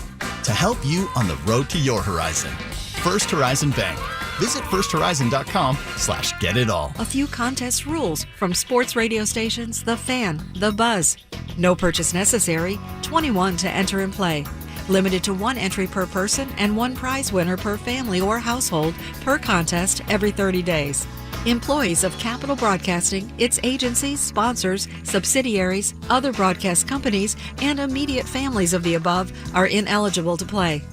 Winners are verified, complete documentation, and are responsible for all taxes and prizes received. All prizes are non-transferable and cannot be redeemed for cash. Winners give Sports Radio the right to publicize his or her name, likeness, or voice. Sports may change contest rules and prizes at any time and holds no liability for canceled or postponed events. Complete info of Sports Radio contests available at WRALSportsFan.com or during normal business hours at 3100 Highwoods Boulevard in Raleigh. Hi, everyone. It's Adam Gold, and I am in our network studios wondering what we should discuss. Oh, boy. Hurricanes did not get the memo 7 o'clock start, 7:15 faceoff in Toronto, and they trailed the Maple Leafs 4-0 after 1 period. Really, did nothing good. Nothing good to report. Defensive zone, lost coverages, bad giveaways, decent but not good enough goaltending. Because I think Pyotr Kochetkov, bad rebound on the second goal, out of position on the fourth goal. But honestly, it's just indicative of everything else because the Hurricanes have just been a mess. Give up a fourth-line goal with your first line on the ice. None of that good for Carolina, but 40 more minutes to play. So who knows? Strange things happen in Toronto. I do recall 5 years ago a strange thing happening when David Ayers stepped on the ice and helped Carolina win a hockey game against the Toronto Maple Leafs. I'm not saying that they need an E-Bug goalie to win tonight, but they need some kind of mojo to start the second period to get right back in it. We'll come back and we'll listen to highlights next. Everyone deserves a fast and reliable connection, one that helps better their everyday through the things they value most: friends and family, education and career. A connection that opens pathways to opportunity and builds roads to a better future. At Spectrum, we're committed to delivering just that every single day. Because with the right connection, anything's possible. That's life unlimited. That's Spectrum. When you drive a vehicle so reliable it's backed by a 10-year, 100,000-mile limited warranty, you stop thinking about what you can't do and start doing what you never thought possible. Visit your local Kia dealer today to see what you're capable of in a vehicle that inspires confidence around every corner. Kia, movement that inspires. Call 800-333-4KIA for details. Always drive safely. Limited inventory available. Warranties include 10-year 100,000-mile powertrain and 5-year 60,000-mile basic. Warranties are limited. See retailer for details. Together, that's how we stay in the game, ready to play. As one great team, UNC Health is keeping you well by bringing renewed focus, approach, and dedicated services close to you. Exceptional care is what you and your family deserve. Together, let's put points on the board for life well played. Team up with UNC Health, official healthcare provider of the Carolina Hurricanes. Highlights, I guess, here on the John Heister. I'm sorry, what are we talking about? This is the Lenovo Intermission Report. Apologize. Brought to you by Lenovo, official technology provider of the Carolina. Steves to the point. Right wing side. Timmins in front for Steves. Backhand try. Scores! Nylander slides by one. He's in on the right side. Overhandled the puck and couldn't get a shot. Works back on the right wing boards. Down into the goal line area. Centered in front. Tavares scores! 4-0 Toronto!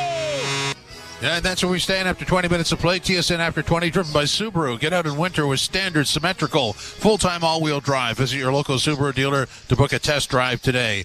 Jim Taddy and Anthony Stewart with you. And Stu, those were not the season-long highlights. That's the first period. What a wicked start. Yeah, it seemed like it was a full game of highlights wrapped into about 20 minutes. And, you know, when you have these long breaks, you're not sure what you're going to get. It's a bit of a twilight zone right now in the National Hockey League with all the scores. But that's a good result for the Toronto Maple Leafs, really coming out of the gate, scoring very, very early with Steve scoring his first NHL goal. Just hearing the roar of the crowd. And it wasn't a tap, it was a really, really nice pass by Tavares there, too. And, you know, he ended up getting assist a couple shifts later. So Toronto right now, whatever the game plan was, they seem to be executing at full speed.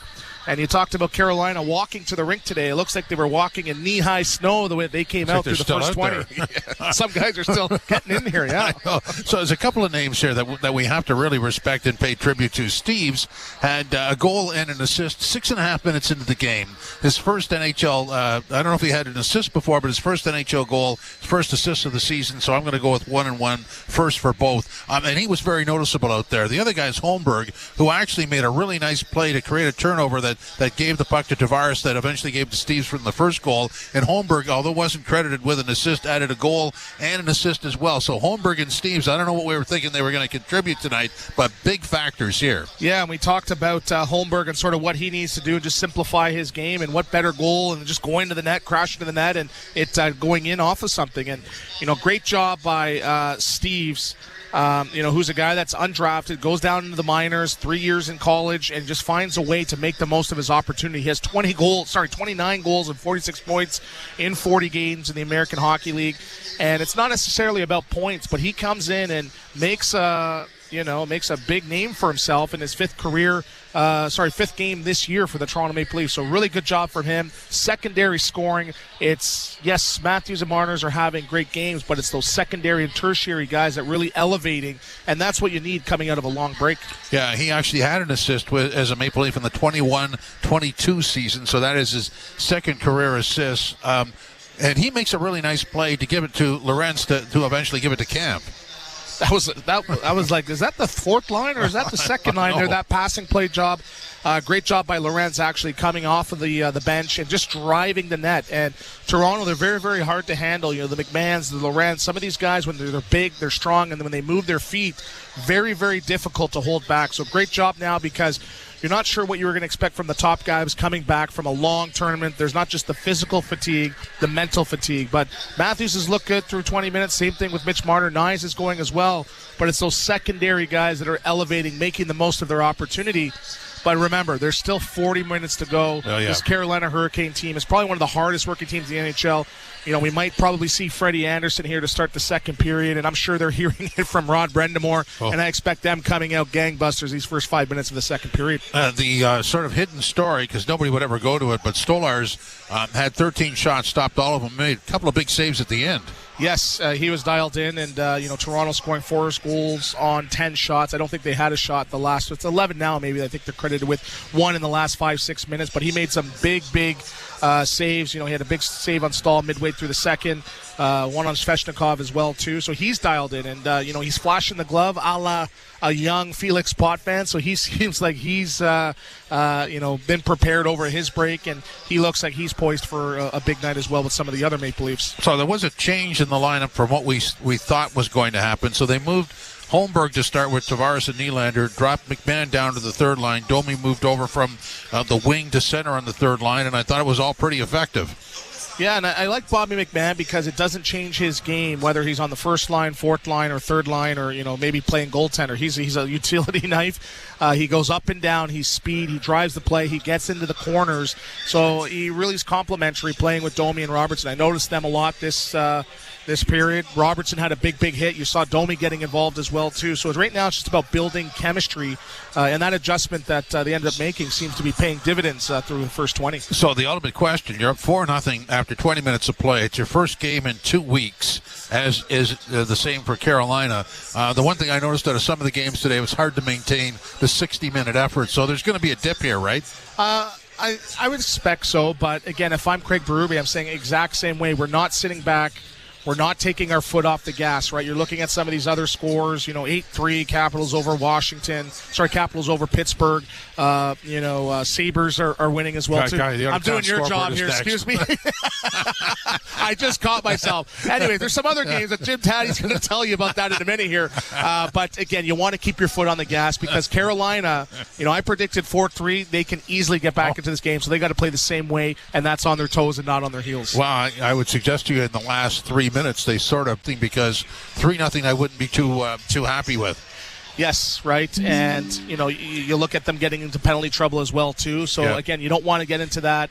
I expect Carolina to probably get pucks in and start getting in on the forecheck and maybe trying to rattle Toronto's cages. So if I'm Toronto, exact same way, all 4 lines, getting everybody involved, and it's not going to be, you want to get that next one. You make it 5 or 6. I think Carolina packs it in, walks back to the hotel, and they get prepared for their next game. Stu, what's next?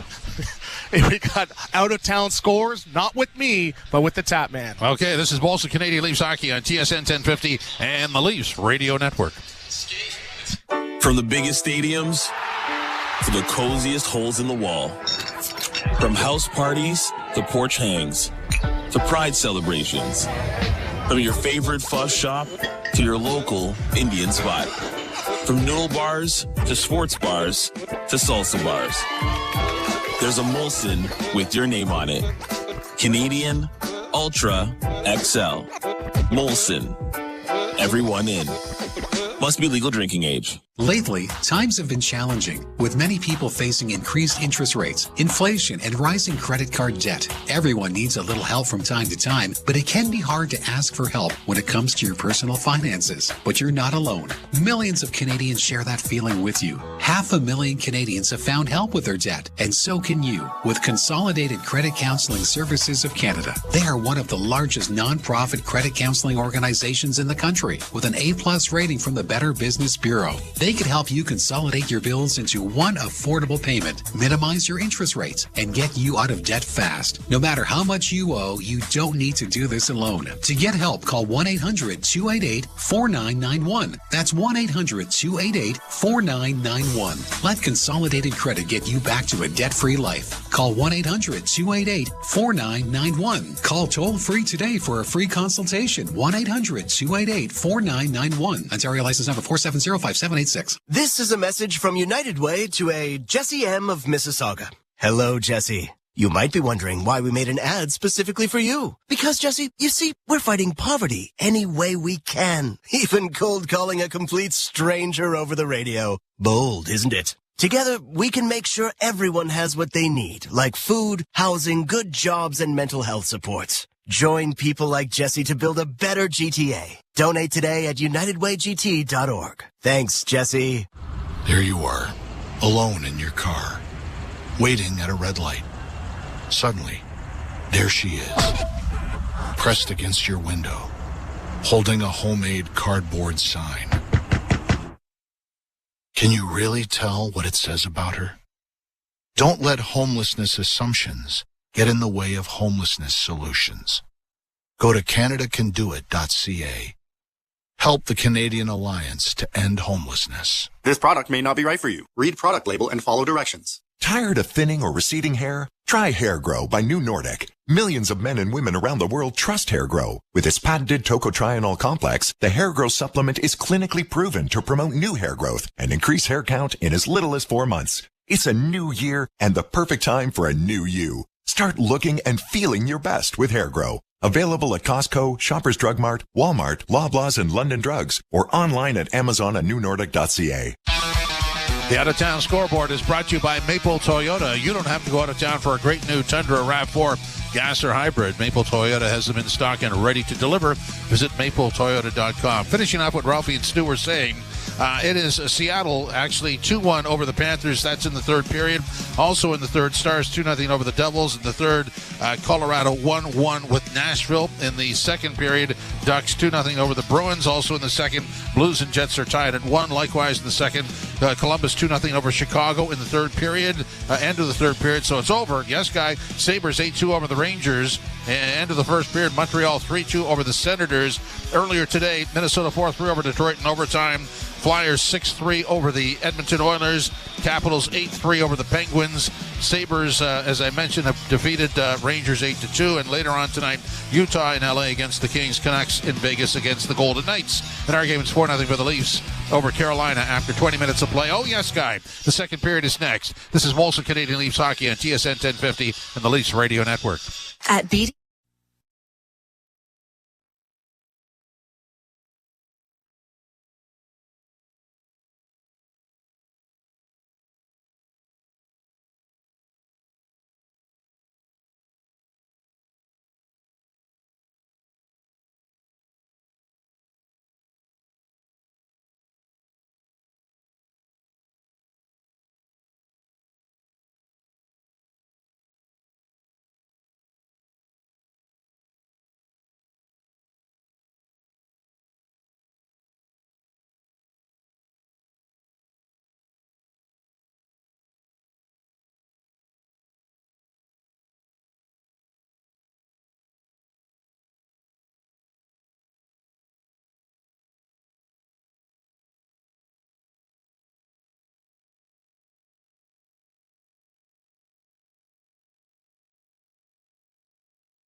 Joe Bowen and Jim Ralph back with you here with the Maple Leafs enjoying a 4-0 lead after 20 minutes of play, and Kochkov is still in goal for the Carolina Hurricanes.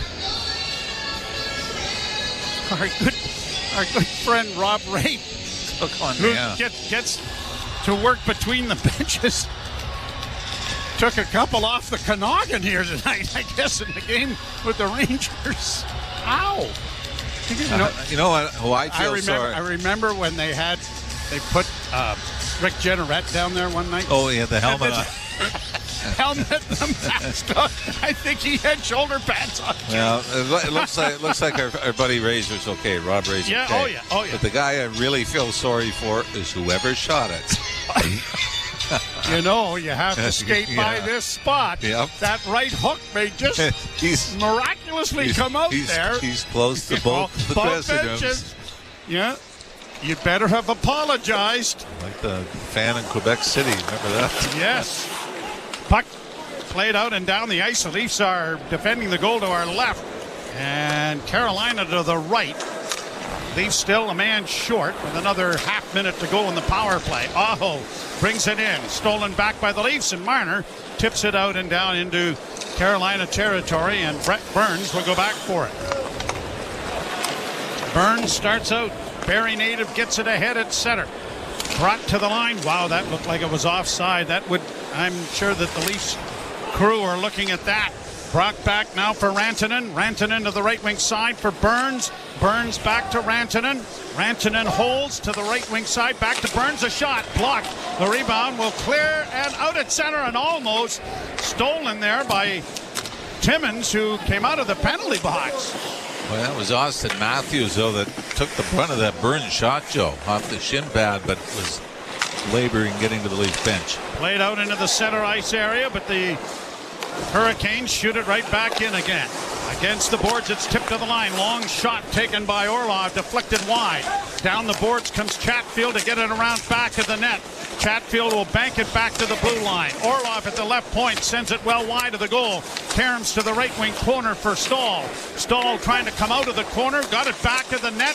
Centering pass, good block with the paddle down made there by goaltender Anthony Stolarz. Leafs trying to chip it out, but Tavares couldn't get it out. Now Stahl back of the net, challenged by Benoit as it comes to the point. Long shot off the glove of Stolarz, and then Benoit unable to wrap it up the boards. The fight goes on, and it will be played by Nylander out at center ice. Hurricanes have played okay, except for the 4 goals. Yeah, I mean, there were some giveaways, missed assignments on those goals. Kotkaniemi gets it into the zone. Turnover, and Robertson lost it, and a backhand shot taken by Taylor Hall was blocked. Centering pass, knocked away into the center ice area, but not cleared by the Maple Leafs, and Gostisbehere gets it right back in again. Far side, Kotkaniemi had his pass intercepted. The Leafs, Timmins pushes it out at center, but unable to move with it was Bobby McMahon. Out is Robertson, up on the left wing and breaking in is Domi with a shot right off the mask of Kochkov. That hit him right between the lookers. And he never butterflied either. No, and he didn't flinch. And the mask stayed on. Good equipment. Pass ahead, the Leafs in over the line, but Robertson missed a drop pass. Riley has to backpedal in over the line for Tyson Jost, and his feed on the right wing side was just out of the reach of its intended receiver. Leafs are able to break it out. Robertson had it hit a leg.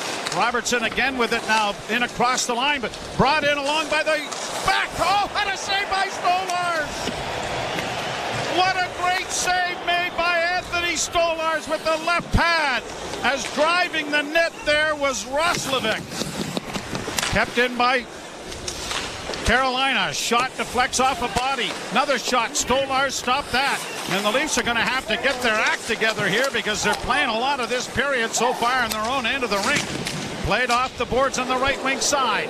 Camp can't bring it in. Steeves will shoot it in wide of the goal. Leafs getting a change of players going, as it's cleared back down into the Toronto end, and it'll be an offside, as it was not touch in neutral ice by the Carolina Hurricanes. And Anthony Stolarz picking up where he left off, isn't he? Boy, I mean, it was a great move. Roslovic comes in, little forehand, backhand with Morgan Riley on his tail, but still a great opportunity for Carolina. And that's the thing, you know, to protect leads. You know, you look at little turning points. You say, if you don't, you know, you get some difficult stops, but don't give up the bad one. And we've seen Stolarz be absolutely perfect on both sides of that. What he did on the break was he got the poke check out, and he forced Roslovic to make his move a little wider, which allowed him then to get across to get the pad in the way. But just having to dodge that poke check. Almost like he guided him to where he wanted him to go. Exactly. Played down into the Carolina zone. Pass knocked away there by Nyes, trying to keep it in, but he doesn't. And it's through center ice for Svechnikov. He drops it back into the slot, and a shot stopped by Stolars. The puck goes free to Matthews, and Matthews starts out of his own zone. Matthews and Nyes to center. Nyes plays it off on the right side, and driving in now is Oliver Ekman-Larsson, who got it in front of the net, but out of the reach of Austin Matthews. 6 games without a goal for the Leaf captain. Played through center ice. And across the line now for Svechnikov. Long shot, big rebound off the end boards, but Tavares was able to play it onto the wing. It bounces to the side of the Leaf goal. Shot stopped off the side of the goal, knocked into the near corner. Now back to the point. Orlov holding for the Hurricanes, plays it into the near corner, but no one there to really come up with it. And now they do. Here's the centering pass, blocked. Back around back of the net. The Leafs can have had his stick caught in the skate. Aho, and there was no call. Sebastian Aho trying to play it in, had it knocked away, and the Maple Leafs chip it to the line, and it'll just slide harmlessly into Carolina territory. 15-12 are the shots. The Leafs have had just one, and they're saying just 2 for Carolina.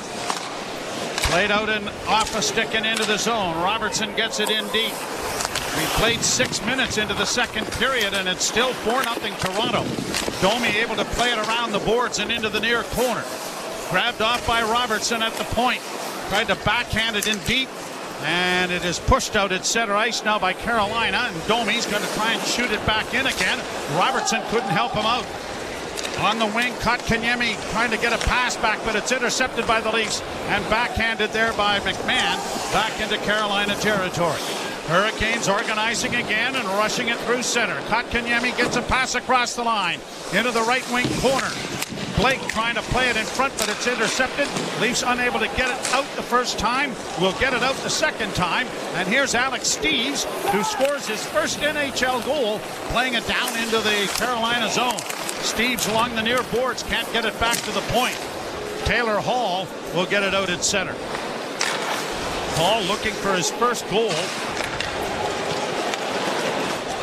in a Carolina uniform. Steeves into the slot. A shot taken. The rebound is stopped there. What a chance Steeves had. He had his stick knocked. He didn't get it elevated. And sliding across Kochkov to make the save and then hold on. Every time he's out there, he's creating something, isn't he? This fourth line, I mean, who would have thought?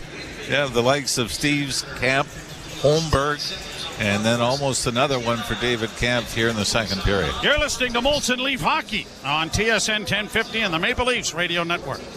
The Subaru winter has arrived. The crisp air and negative temperatures mean one thing: camping. Emerge from your icy tent and bask in 4 to 6 hours of sunlight. Enjoy the unmistakable smell of campfire through the glacial wind pummeling your face.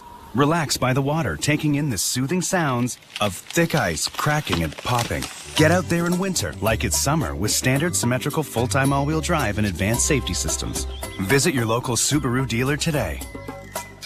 Lately, times have been challenging, with many people facing increased interest rates, inflation, and rising credit card debt. Everyone needs a little help from time to time, but it can be hard to ask for help when it comes to your personal finances. But you're not alone.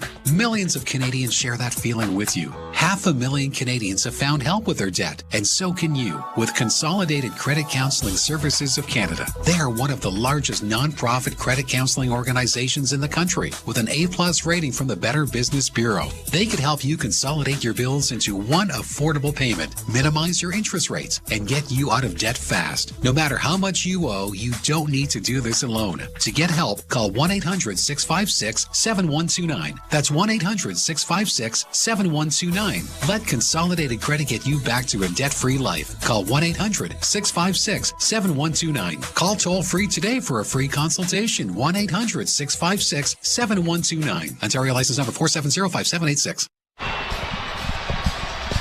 Face-off coming in the circle to the left of the Carolina Hurricanes goaltender. All of the scoring in the first period. Steves, Holmberg, Camp, and Tavares. 4-0 Toronto. There's a shot right off the face-off by Nylander that was blockered away by Kochkov. Played into the Toronto zone. Martinuk gets into the corner, plays it around back of the net. Tavares unable to control the puck. Carolina does, back to the point. Slavin with a long shot that went wide of the net. Rebound, chipped to the side of the goal, and now Nylander trying to play it out and does, but Holmberg couldn't get away. Played back in, grabbed off there by OEL, and Oliver Ekman-Larsson finds Riley, who gets it up on the left wing. Off the stick of Pontus Holmberg into the zone. Chipped around the boards on the left wing side by Carolina, and Sebastian Aho brings it in on the left wing into the top of the circle. Can't get a shot. Matthews is there. Matthews runs into a traffic jam. Played back of the net, but stolen back by the Carolina Hurricanes in the backhand. Over top of the net by Rantanen. Rantanen on the far side. Rantanen working out of the corner. Works around back of the net. The former Avalanche player gets it around the boards to the far side, kept in by Chatfield. It goes back to the net, and a loose puck now on the near wing, and it is Nylander just flipping it down into Carolina territory. I think Rantanen's finding out that not playing with McKinnon is a little different. Yeah, he's looking at a goal and an assist in 6 games with Carolina since the trade from Colorado. Play it around down into the Toronto zone. Aho gets it back at the net. Carolina off a skate. It comes to the near wing, and a penalty coming here to Carolina. And Connor Timmins got clipped with a high stick. And is that Sebastian Aho, I think, that got him, Joe? So the Leafs will go to their second power play of the night. And we talked about, Rantanen struggling. Martin Necas is over a point a game. I think it's 9 points in 8 games with Colorado and Nathan McKinnon. You think he's finding it kind of neat to be playing with someone like that? But you never know, right? When you get a big trade, how somebody's going to fit in. Power play brought to you by your Ontario Subaru dealers. Enjoy winter to the fullest with symmetrical full-time all-wheel drive. Visit your local Subaru dealer to book a test drive today. Second power play of the game for Toronto. None of the 4 goals have come with the man advantage. Draw one by the Leafs. Here's Matthews playing it down into the corner, and Chatfield's going to get to it and send it out and down the ice. Marner goes back to recover. 5 forwards on the ice for the Maple Leafs. Marner coming out of his own zone, skates to center, then drops it back for Nylander. Nylander with speed hits the line, saucers it off on the right wing side for Nyes. Nyes against the boards, trying to get it back to the point, but it goes all the way out and down the ice. Stolars comes out to play defense and gets it up on the wing, and it'll be Tavares dropping it off for Marner. Marner through center. Marner hits the line, just got it in over the line, knocked down. That'll be a glove pass. No, it's not. Well, it was. Yes, it was. Then it wasn't. Then it was again. Yeah, it was off. I think it was kicked by McKnies, gloved it down, but I think it went off the skate of Austin Matthews, so that's the reason for the whistle. And boy, the number 1 unit, this is only their second opportunity, but they have not looked sharp. And then again, you give credit to the second best penalty kill in the league in the Carolina Hurricanes. But this is where, we talk about big saves at the right moments. This is where a power play goal at this moment, and you think, okay, it's done. Yeah. You make it 5-0 halfway through the game. You should be able to plow through the rest of the final 30 minutes. Tavares gains the zone, drops it back. Nylander on the right side with a pass in. That deflects towards the net, and Kochkov is able to get to it and cover up on it. Boy, you like this. Willie Nylander gets it, top of the right wing circle, looks, And Matthew Nyes gives him a target as he is facing the Carolina net, and Nyes is able to get a good chunk of it, but Konchkov is able to get his right pad on it in the blue paint and fall forward and make sure that the Leafs don't get a second opportunity at it. But I love that play. That's what has made Zach Hyman and Edmonton right there. Go to the net, put your stick down, and whistle. Somebody will find you. Got a specific tune? You probably don't even have to whistle with some of the guys. Puck in the corner, down wound back of the net for Robertson, played to the blue line for Riley. Riley near side now for Ekman Larsson. Oh, he made a thread needle pass to Riley that just kept in. Riley at the side of the net into the slot for Robertson, and a shot is whistled wide of the goal. Ekman Larsson keeps it in with a pass in front, a backhand in front for Robertson, a shot there, and that was stopped, and it is cleared out and down the ice by Carolina. A couple of good scoring chances by the second unit. I think Robertson's had a couple. Remember, he scored in Carolina when the Leafs built that early 2-0 lead. Leafs can't get the puck in, and Domi has to go back to center ice to restore it. And now Morgan Riley in across the line. Plays it to the far boards, but it'll bank out at center ice. Penalty has just 10 seconds left in it. A turnover here. Carolina in with a weak shot that went well wide of the net. Steves takes it under control back of his own goal. Got it up on the wing and then gets a return pass. Alex Steves trying to flip in but had it blocked. Aho brings it right back. Steve's trying to knock it away from his man, and he does with a nice job there. And it's brought out at center ice now by David Camp. Camp up on the wing for Lorenz, for Steves. Steves looking for Camp, and it was spun around and out at center ice. Svechkov plays it up on the right wing. Pass back through center. Lorenz gobbled it up and chips it deep into the zone. Chatfield got to him.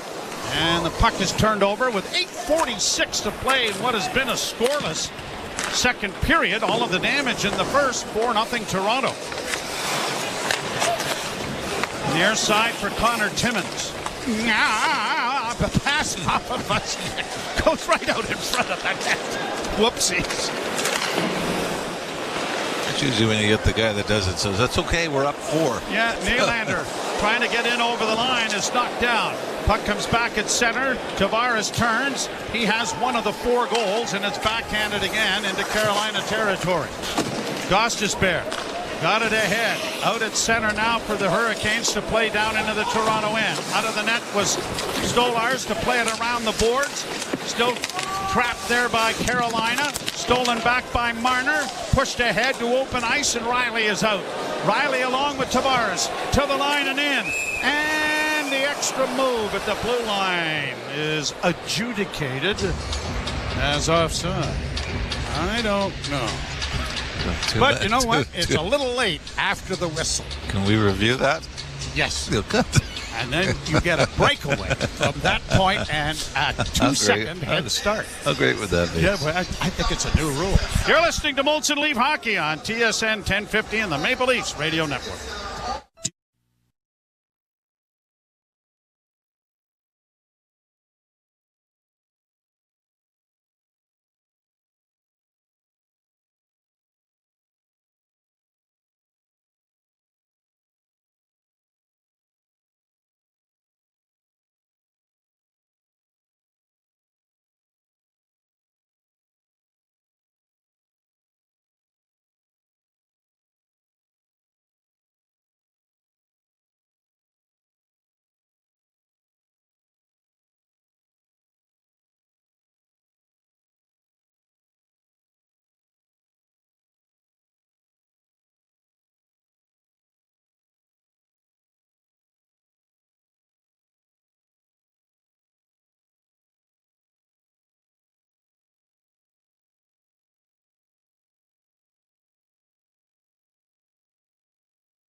Joe Bowen along with Jim Ralph. We've got Josh Lippa handling all of the action here, and Cameron Moore and Matt Cardadero running the operation at the studio. Carolina to center with a long shoot in that goes wide of the Leaf goal. Play back at the net onto the far side. McMahon double teamed there. The puck goes free. A centering pass and a shot that was blocked. The rebound left wing side for Slavin. His shot, pad save, and a good one made there by Stolars. Boy, has he been sharp. I mean, there have been a number of times Carolina could have slipped back into this game, right? We're not even talking about bad goals. We're talking about difficult saves. Bouncing puck in front of the Leaf goal. Sprawled out is Stolars. The puck goes free into the corner. Coming back with it is Blake. Played around back of the Toronto goal. And the Maple Leafs have it there, and they're going to bank it off the boards and get it into neutral ice. Trying to get to it was Bobby McMahon, but it is Orlov circling back in his own zone to control for Carolina. Brought to center ice. Slavin shoots it in on the left wing side and around the boards to the far wing to Stahl. Stahl plays it back to the net, and the Leafs get it off the boards and out and down the ice on the right wing side into Carolina territory. They'll go back to regroup. Sent back into the Toronto zone. Slavin trying to work out of the corner. Check that, Seth Jarvis trying to work out of the corner. Against the boards. It comes back along the wall. A pass in front was blocked. The rebound in front. Tavares trying to knife it away, and he does. And a rink-wide pass for Nylander was too far. And it ends up being an icing with 6:18 left to go here in the period. Leafs aren't home for a lot the next little while. They're back on the road again with some extended time away. Yeah, this is on the air home game number 31. Or pardon me. 30 games at home now, or 31 games at home, and they've only played 25 on the road, so 6 to make up. That would be good for you. Yeah. Yeah, you handle that really well. Yeah, it's just I do that as a habit. Do you? Math. Yeah, math. You're really good at it, I can tell. You have no idea. Oh, yes, I do. You have no idea if I'm right. As much as I do. Leafs get it into the zone on the left wing side for Nylander. Into the corner, he stops up. Back to the point it comes. Ekman Larsson with a shot in front. Tavares! Shot it off a stick and went over top of the net. Tavares back of the goal. Trying to center, and it got past Pontus Holmberg.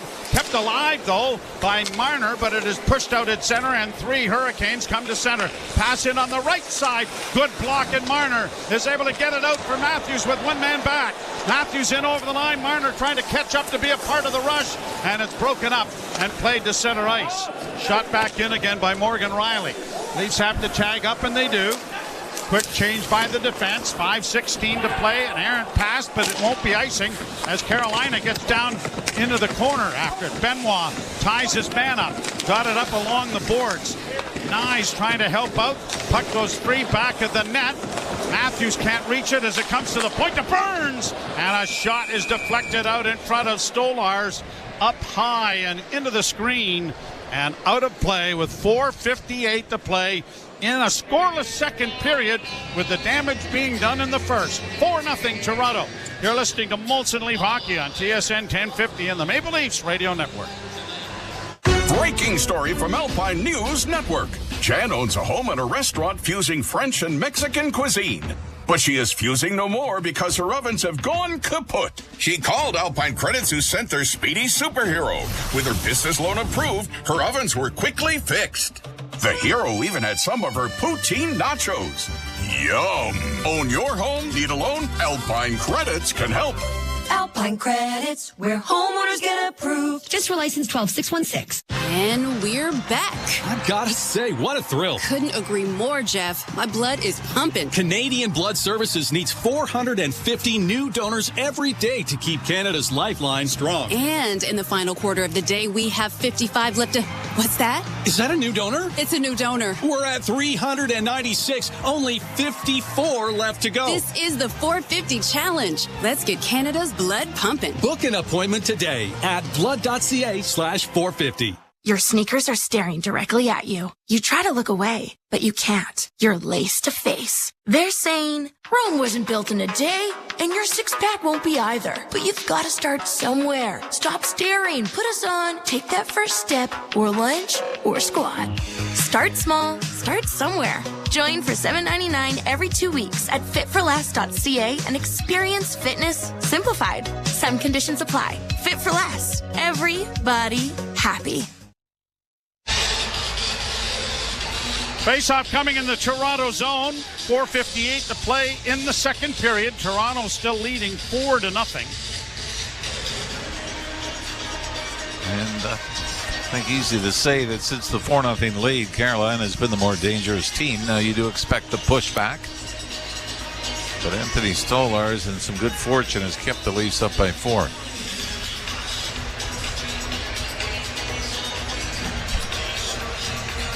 Face off to his left. And the draw won by Carolina. Burns back at the point.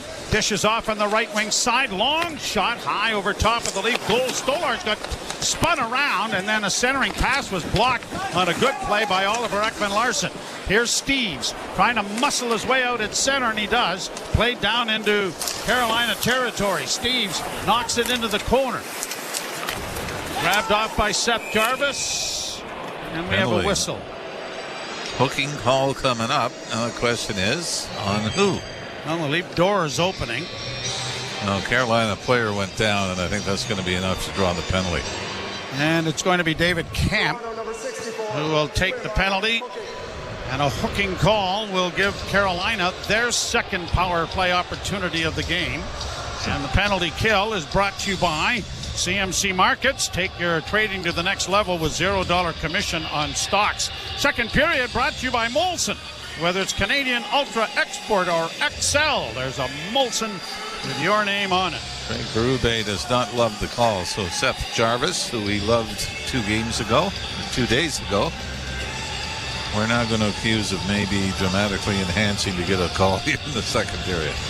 Draw to the right of Stolarz. Is scrummed but stolen by the Leafs. Marner.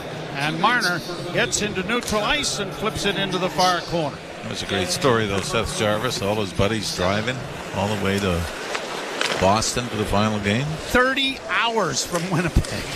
You gotta love that. You know what? That's just a short trip out there, though, right? That's like going to your minor hockey morning skate. Puck at the blue line, brought back into the Leaf zone, and Tanev is going to send it out at center, but it's intercepted. Jarvis brings it in on the right side into the slot with a pass onto the left wing that was out of the reach of Rantanen. Around the boards, it's going to get to the point, but Svechnikov keeps it in, but stolen by Marner. He's got a breakaway. Mitch Marner in and shot. Stop the rebound. It's knocked wide of the goal. Good save made by Kochka.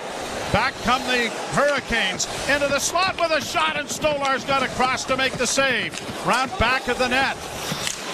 Played off the boards, but not cleared. Kept in by Carolina.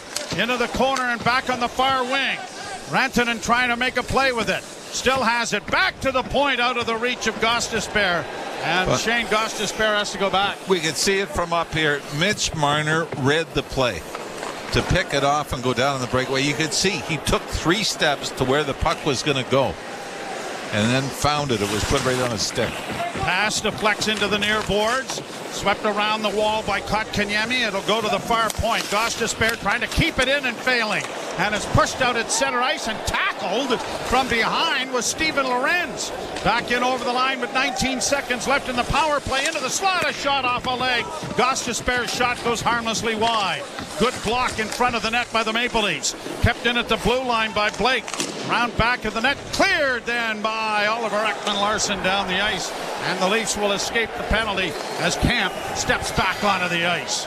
2.5 minutes to play in the period. Still 4-0 Toronto.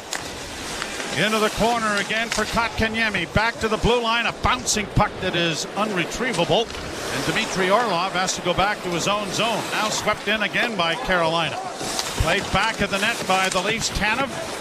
Stolen back by the Hurricanes. They try to get it in front, played up on the wing, punched out at center, and Steves is away on the right wing trying to catch up to a loose puck. Took a shot, and Kochkov got his blocker in front of that.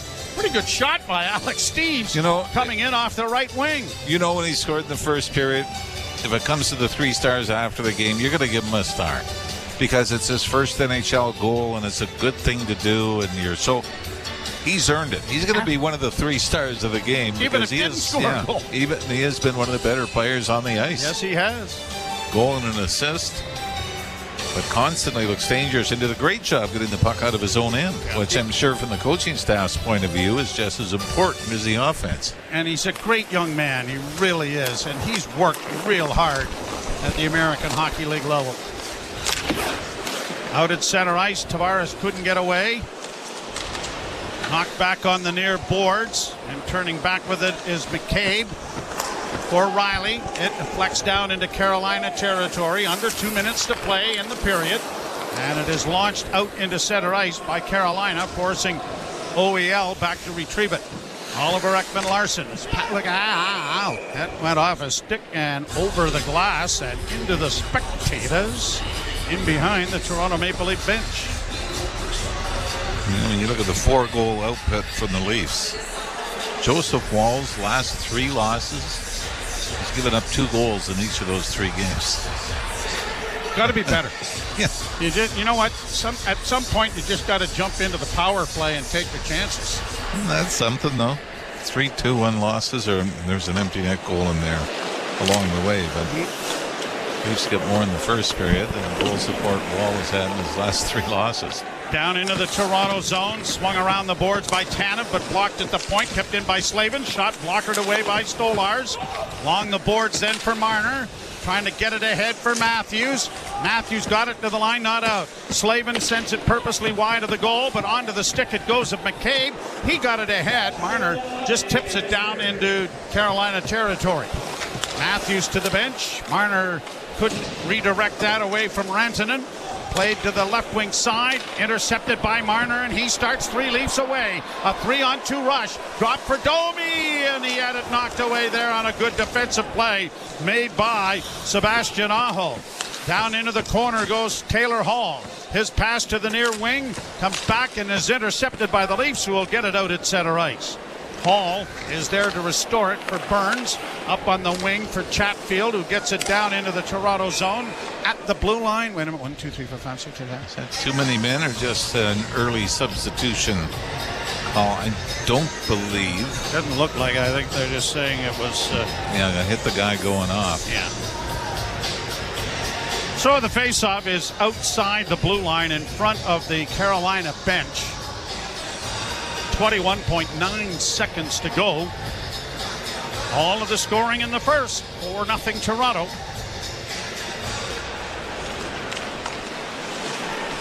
Lead pass brought to the line and in now, and a wrist shot and a good one taken there by Bobby McMahon. His elbow on that was Kochkov, and up into the screen it went. 13.8 seconds to go in the period. How about this? Florida Panthers lose to the Seattle Kraken at home. 2-1 is the final there in regulation. So the Leafs, if they can hang on here, move back to within a point of first and still with 2 games in hand. I still, as much as I know you can talk about finishing first and higher in the standings, I still look at who's in ninth. Who do you have to make sure nobody can catch you and knock you out of it? Because we've been through that. Yes, we have. Yep. Here's Domi trying to center. Puck in the slot, and McMahon will not get a last-second drive away. Anthony Stolars is perfect so far, facing 21 Carolina shots, and the Maple Leafs with goals from Steves, Holmberg, Camp Hill. Yeah, there's been a little bit of a pushback from Carolina, which you expected, but you like the way the Leafs have played, and especially Anthony Stolars.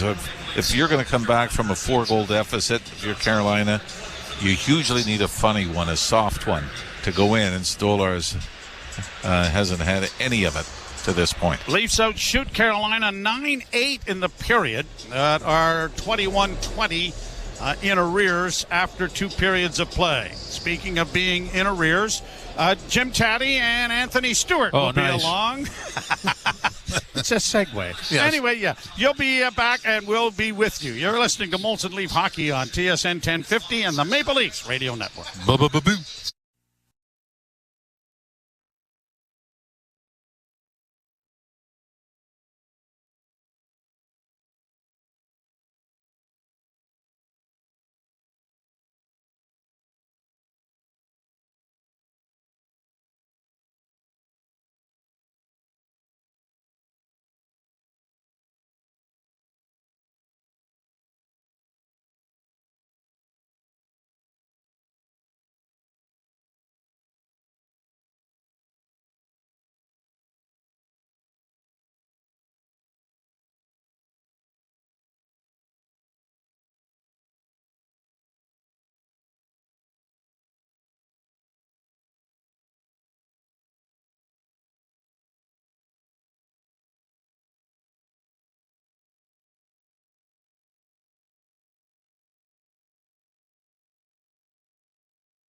Canadian Leafs, TSN 1050, and the Leafs Radio Network. The Leafs live here.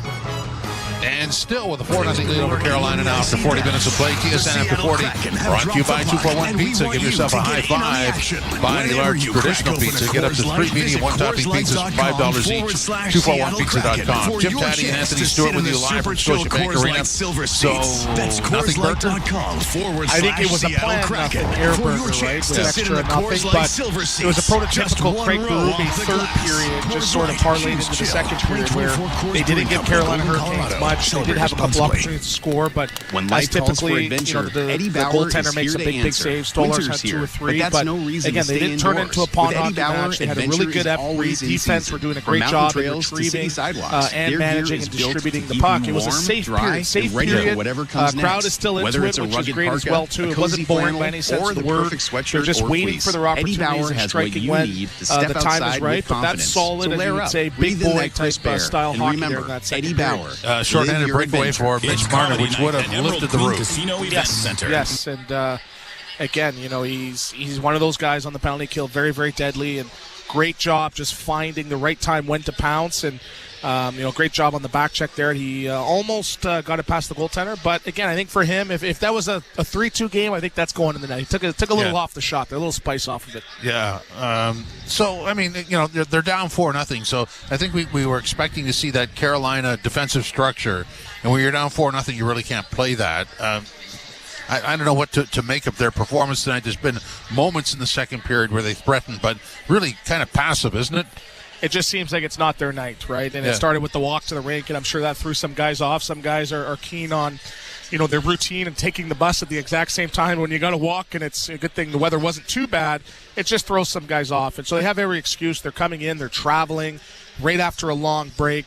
They have bus legs. They have bus and plane legs. They just don't have it tonight. Typically it's a team that, is the forte. Their forte is getting in on the forecheck, turning pucks over. But great job by Maple Leafs defensemen on their retrievals. They're making good D-to-D passes, clean exits. So as much as it's Carolina struggling, I think the Toronto defense has really shown up tonight. So really, I mean, a snap of the routine could do that?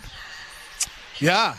For me, if I didn't eat the biggest bowl of soup you've ever seen, it'd make me have a bad night. Or really? if I wore a brown suit, I wore an Obama suit a couple times. I think I was -6 in the 2 games I wore my Obama suit. And I actually wore it on TV one time, and I actually had a bad appearance on TV. So some guys are stuck in their routine, and if it's off, it throws them off. It throws them off. I was going to say, if I was a broadcasting scout, you can't handle a change in routine, you're out of here. You'll never survive in this business. And guys are so keen on those routines, and I'm sure they were giving it to the team service guy, but it's part of the everyday National Hockey League where you got to be able to pivot. And I'm telling you, there's some guys, they're saying they're having a bad night tonight. They cut a couple dashes or minuses because, you know what, I didn't take the bus at the right time. Team service guy.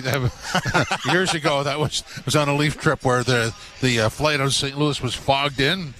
You'd think that the team service guy was responsible for the fog. I mean, it's like, whoa, guy. I had a one guy almost lost his job because we didn't have pink sauce. One player, I won't say who it is, he made a big stink that there was only red sauce and white. And when you mix it together, it's pink. No. We needed to have a separate pink sauce. And the team service guy heard a lot of that. Oh, no. Wow. Okay, so let's get back to this. 4-0. I'm not going to say you're in cruise control. That's disrespectful. There's 20 minutes left.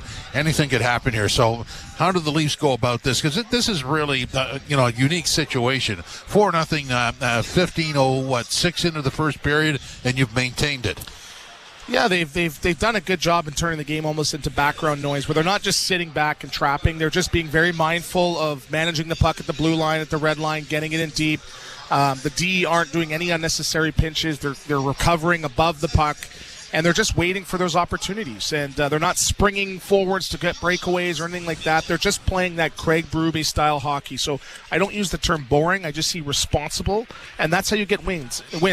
And in today's NHL, an 82-game season, we talk about the ups and downs. You need a couple easy wins because if every game's scratching and clawing, not just physically but emotionally, it's very, very taxing. And you need nights like this to sort of keep that train, that locomotive that's been running so well this year, continuing. Well, the good news is they only took one penalty in that second period. I think that's one of the keys, too. That if you took a lot of penalties and all of a sudden you'd pump some air into the Hurricanes. Yeah, and Kampf, you heard him, he was giving it to the ref a little bit, smiling, yeah, I know you got to call that one because we're up 4-0, but come on, we got to be a little bit better there. So I think it was a courtesy call, but just to make sure the whistle was working. Yeah. Just like my microphone, I had to yell. That's another story. Okay, who's the best Leaf on the ice for you tonight? Oh, tough one. I saw Steve's obviously score his first goal. He's having a great night. Matthews is moving as well, but I'm going to go with Stolars, who's got 21 saves through 40 minutes. He easily could have let in, one or two. He's kept this game out of reach by his play. Seems like he's gloving the puck really, really well, tracking. He's on top of his crease. There's a big sense of calm back there. And I think he's sort of the engine that's making this Leaf team run. You look at the event summary, you try to find somebody who's had a lot of shots. There's no real dominant force there. What's interesting for me is the Leafs have had 20 shots go through and only 9 that missed. So how's the flip on the other side? Carolina's had 21 that went through and 30 that have missed. Yeah, it's a very, very stable game, for lack of better words. And you're looking at Holmberg, who's got a goal and assist. He's +3. He's only got 1 shot and goal. Leading the way is McMahon. Bobby McMahon's got 3 shots, tied with Tavares. No one really, OEL's got 3 blocks. So on the stats, it's not very, very sexy, but that's Craig Berube hockey. They're just playing that stabilized, safe system, and it seems to be working as your first game back from a long break. And giveaways, they only have 8, and Carolina has 14. But the big number is 4-0 for the Leafs over Carolina after 40 minutes of play. This is Molson Canadian Leafs Hockey on TSN 1050, the iHeartRadio app, and the Leafs Radio Network.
Brought to you by Maple Toyota. You don't have to go to town for a great new Tundra, RAV4 gas or hybrid. Visit mapletoyota.com. Mapletoyota.com has them in stock and ready to deliver. All right, the out-of-town scoreboard goes like this. Ducks 2-1 over the Bruins. That's in the third. Also in the third period, early stages of Jets 2-1 over the Blues. Likewise in the third, midway through, Jackets 3-1 over Chicago. And the second, Canadiens 5-2 over the Senators. In overtime, Minnesota 4-3 over Detroit this afternoon. It was the Flyers 6-3 over the Oilers, Capitals 8-3 over the Penguins, Sabres 8-2 over the Rangers, Predators slipped by Colorado by a score 2-1, Kraken slipped by the Panthers 2-1, Stars 4-2 over the Devils, and later on tonight, Utah and LA against the Kings, Canucks in Vegas against the Golden Knights. In our game, 4-0 for the Leafs over the visiting Carolina Hurricanes. The third period is next. Molson Canadian Leafs Hockey on TSN 1050, the iHeartRadio app, and the Leafs Radio Network. MLB Network Radio gets you ready for opening day with a tour of spring training. The best time of the year. Hear interviews with all-stars. This is Mookie Betts. I'm Adley Rutschman. I'm Aaron Judge. And insights and analysis of all 30 clubs. The biggest thing here in spring camp is there's a different aura. Offensively, this guy is just a machine. Talk baseball with our experts on Channel 89 in the car. And listen to your favorite team spring training show on the SiriusXM app. Hockey 24/7 on Sirius XM NHL Network Radio. Playing in the Four Nations face-off for Team USA, Connor Hellebuck. How do you feel about getting a chance to play for USA? The type of hockey it's going to be fun. There's going to be some high-pressure games. You're going to be putting your country's jersey on. You're representing your country. I think we're going to have a great fan base around us. And I'm really looking forward to what it brings. Sirius XM NHL Network Radio. Sirius XM 91. And on your schedule with the Sirius XM app. From in the crease to in the locker room. Four Nations Team Canada face-off associate GM Jim Nill. You as a manager view goaltending going into the tournament in February. Now we're talking about two of the guys that won Stanley Cups and play in those type of pressure games. That's a pretty good resume to have. So we're pretty confident with it and pretty confident with the team that we're going to have playing in front of them. Sirius XM NHL Network Radio. Sirius XM 91. And on your schedule with the Sirius XM app. Join me, Scott Laughlin, and Gord Stellick, along with former NHLer Mike Johnson for NHL Morning Skate. Weekday morning, 7 a.m. Eastern on NHL Network Radio, Sirius XM 91.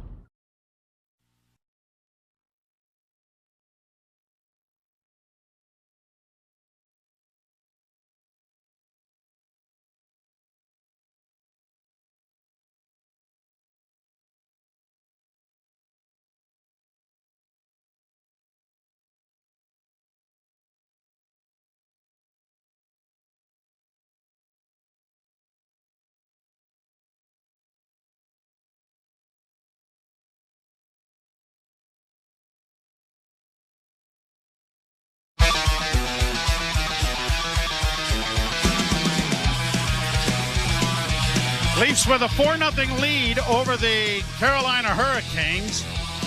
One of the big improvements that this team has shown right from the start. And obviously, when you get somebody like Chris Tanev along for the ride, it shows up very quickly. The Leafs have 14 shot blocks in this game in the first two periods. You know how many Carolina has? 2. Leafs got to shoot more. You know what? You always take it the wrong way. What the hell is that supposed to mean? I tried to do something, you know, and be. I know. I'm trying to be positive here, and you take it to a negative. I'm not a happy person. I know you're not. You're disruptive, immature. I don't play well with others. Puck is dropped. We're underway. And you should homeschool them. Yeah, I've heard this all before. Oh, yeah. Leafs moving from right to left in your radio dial, and they play it in off the right wing boards and back of the net.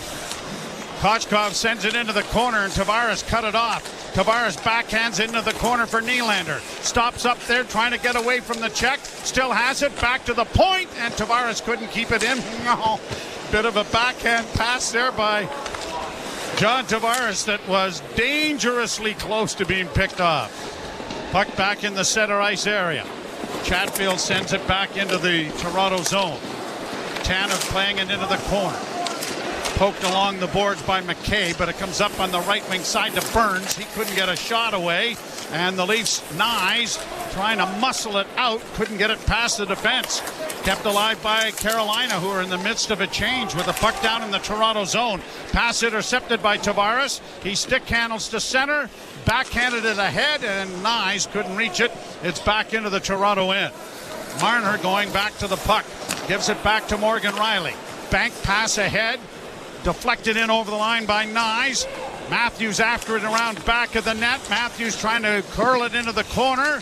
Matthews has it back towards the blue line. Just left it there. Ekman-Larsson plays it back of the net. Riley thinks better of pinching. Good idea as the Hurricanes get it out at center. On the left wing side, Orlov with a shot, and that went high over top of the net, and the rebound is punched out at center ice by Toronto. Svechnikov back in on the Stolars. Another shot blockered away by Anthony Stolars. Boy, he is just seeing everything so well here as it is launched high to center ice by McMahon. He'll hustle in after it but can't get to it in time. You do give the Leafs credit defensively. Everything has been from the outside, hasn't it? Yep. Kotkaniemi unable to get it out initially. Brought to the line but not cleared. Domi knocked down and given and he's hurt. Getting up slowly is Max Domi, wondering why there wasn't a penalty, and he is just getting to the Leaf bench now. A pretty good shot from behind, wasn't it? Yes, it sure was. Pass in over the line for Robertson, and it was offside. Max doesn't look too much worse for the wear as he sits down on the bench at the far side. Oh boy, this is wow. a cross check. Cross check right across the back of the head. That was Svechnikov. And then now the official is over talking to Craig Berube, who has obviously voiced his concern. And if the refs didn't glance up at the scoreboard for the replay, 18,500 other people did. Well, and fortunately, it's being shown 4 times. Yes. Just in case you didn't see it. There might be a challenge now on balls and strikes, a video challenge. You get a couple of every game in baseball. They're trying it out in spring training. What's the umpire? Angel Hernandez. Yeah. How to lead the league in some category, right? I don't know. I didn't know where you're going. I just knew that. Shot out and down the ice. Going to be an icing call here against the Maple Leafs. The worst thing for any official, umpire, referee was the internet. Oh. And being able to replay every mistake. I mean, it's... And then have everyone voice an opinion. Yeah.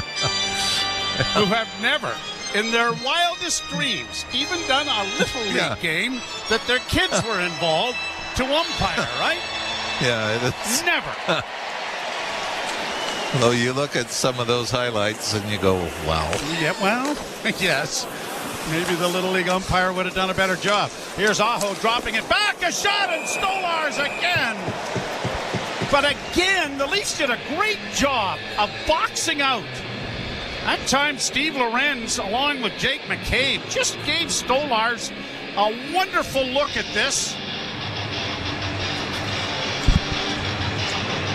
And in front of the net was Taylor Hall. And what we love about him and Joseph Wall, the majority of the time when you know he is right on and locked in, is they move to where the puck's going. And I know people are going to say, well, that's stupid. The goalie should. A lot of guys just do that drop and block. Every elbows come in, knees go together. And you're hoping it hits you. And you hope that your positioning stops it without actually having to move. But when you see guys move towards the puck, I mean, whether that's what you love about UC Saros. You know, that's what you love about Connor Hellebuck, Igor Shesterkin. Those guys that do that on a regular basis. Great positioning, but they're always moving towards where the puck's going. Keep the puck in with the deflection, and that went wide as it comes back up on the near wing. Unable to get it out was Riley. Down in along the boards. Hurricanes play it into the area to the far corner. Riley is there. Going to play it ahead off a stick and in over the line, just out of the reach of Tavares. And then the goaltender scooped it around back of the net.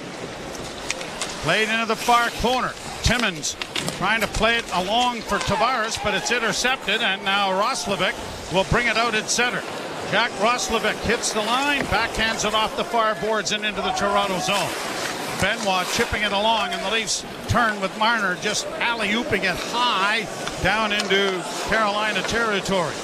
Tavares is still out there, but now curling to the bench, and Austin Matthews will join his mates as it is shot in by Orlov and down into the corner. Timmins round back of the net. Bank pass ahead, goes wide. It's going to go the length of the ice. An icing call with 15:35 left to play here in the third period. All of the scoring in the first period. Steeves, his first from Tavares, not only his first of the year, his first in the NHL for the graduate of the Fighting Irish of Notre Dame. Holmberg with an unassisted goal at 3:29, 40 seconds later. Then David Camp from Lorenz and Steeves, and then Tavares from Nylander and Holmberg. So Pontus Holmberg has a 2-point night, Alex Steeves has a 2-point night, and John Tavares has a 2-point night.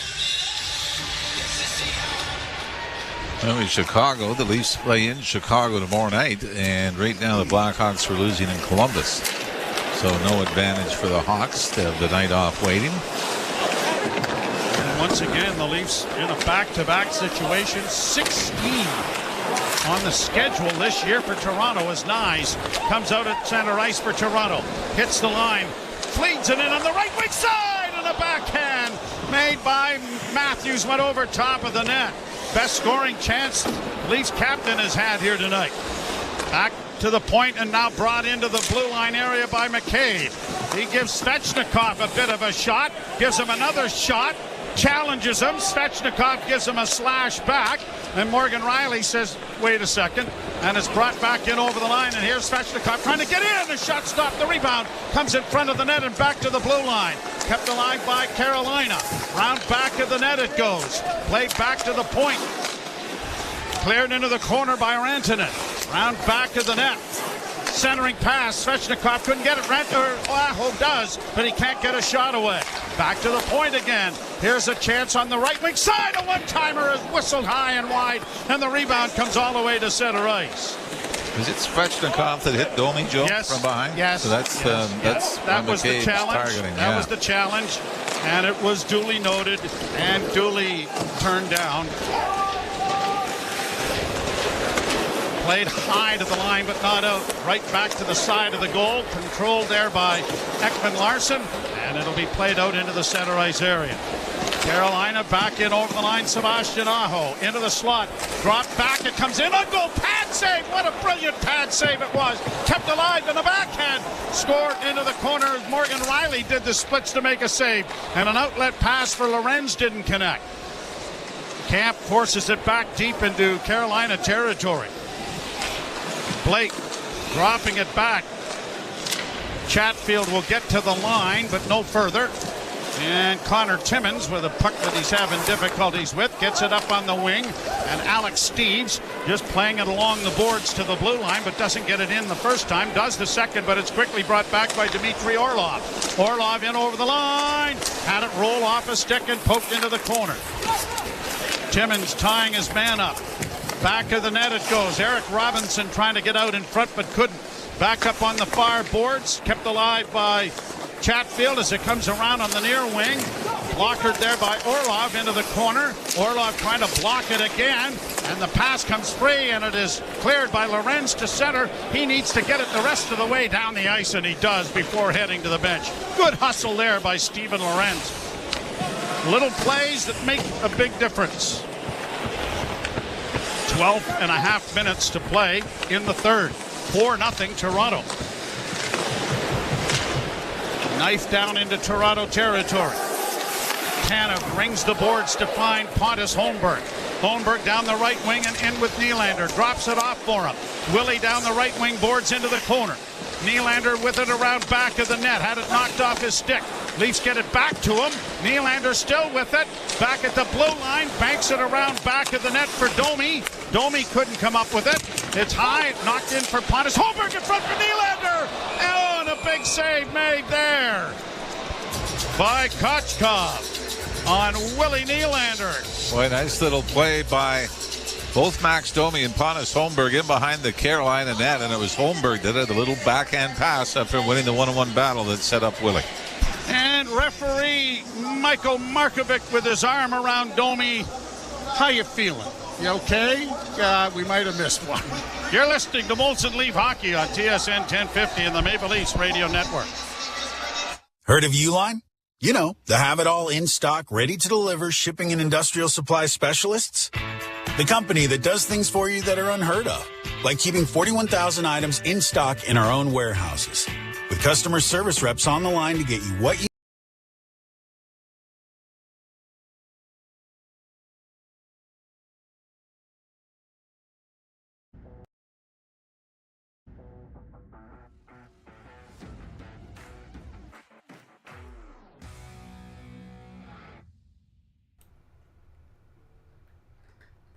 Go Leafs, go!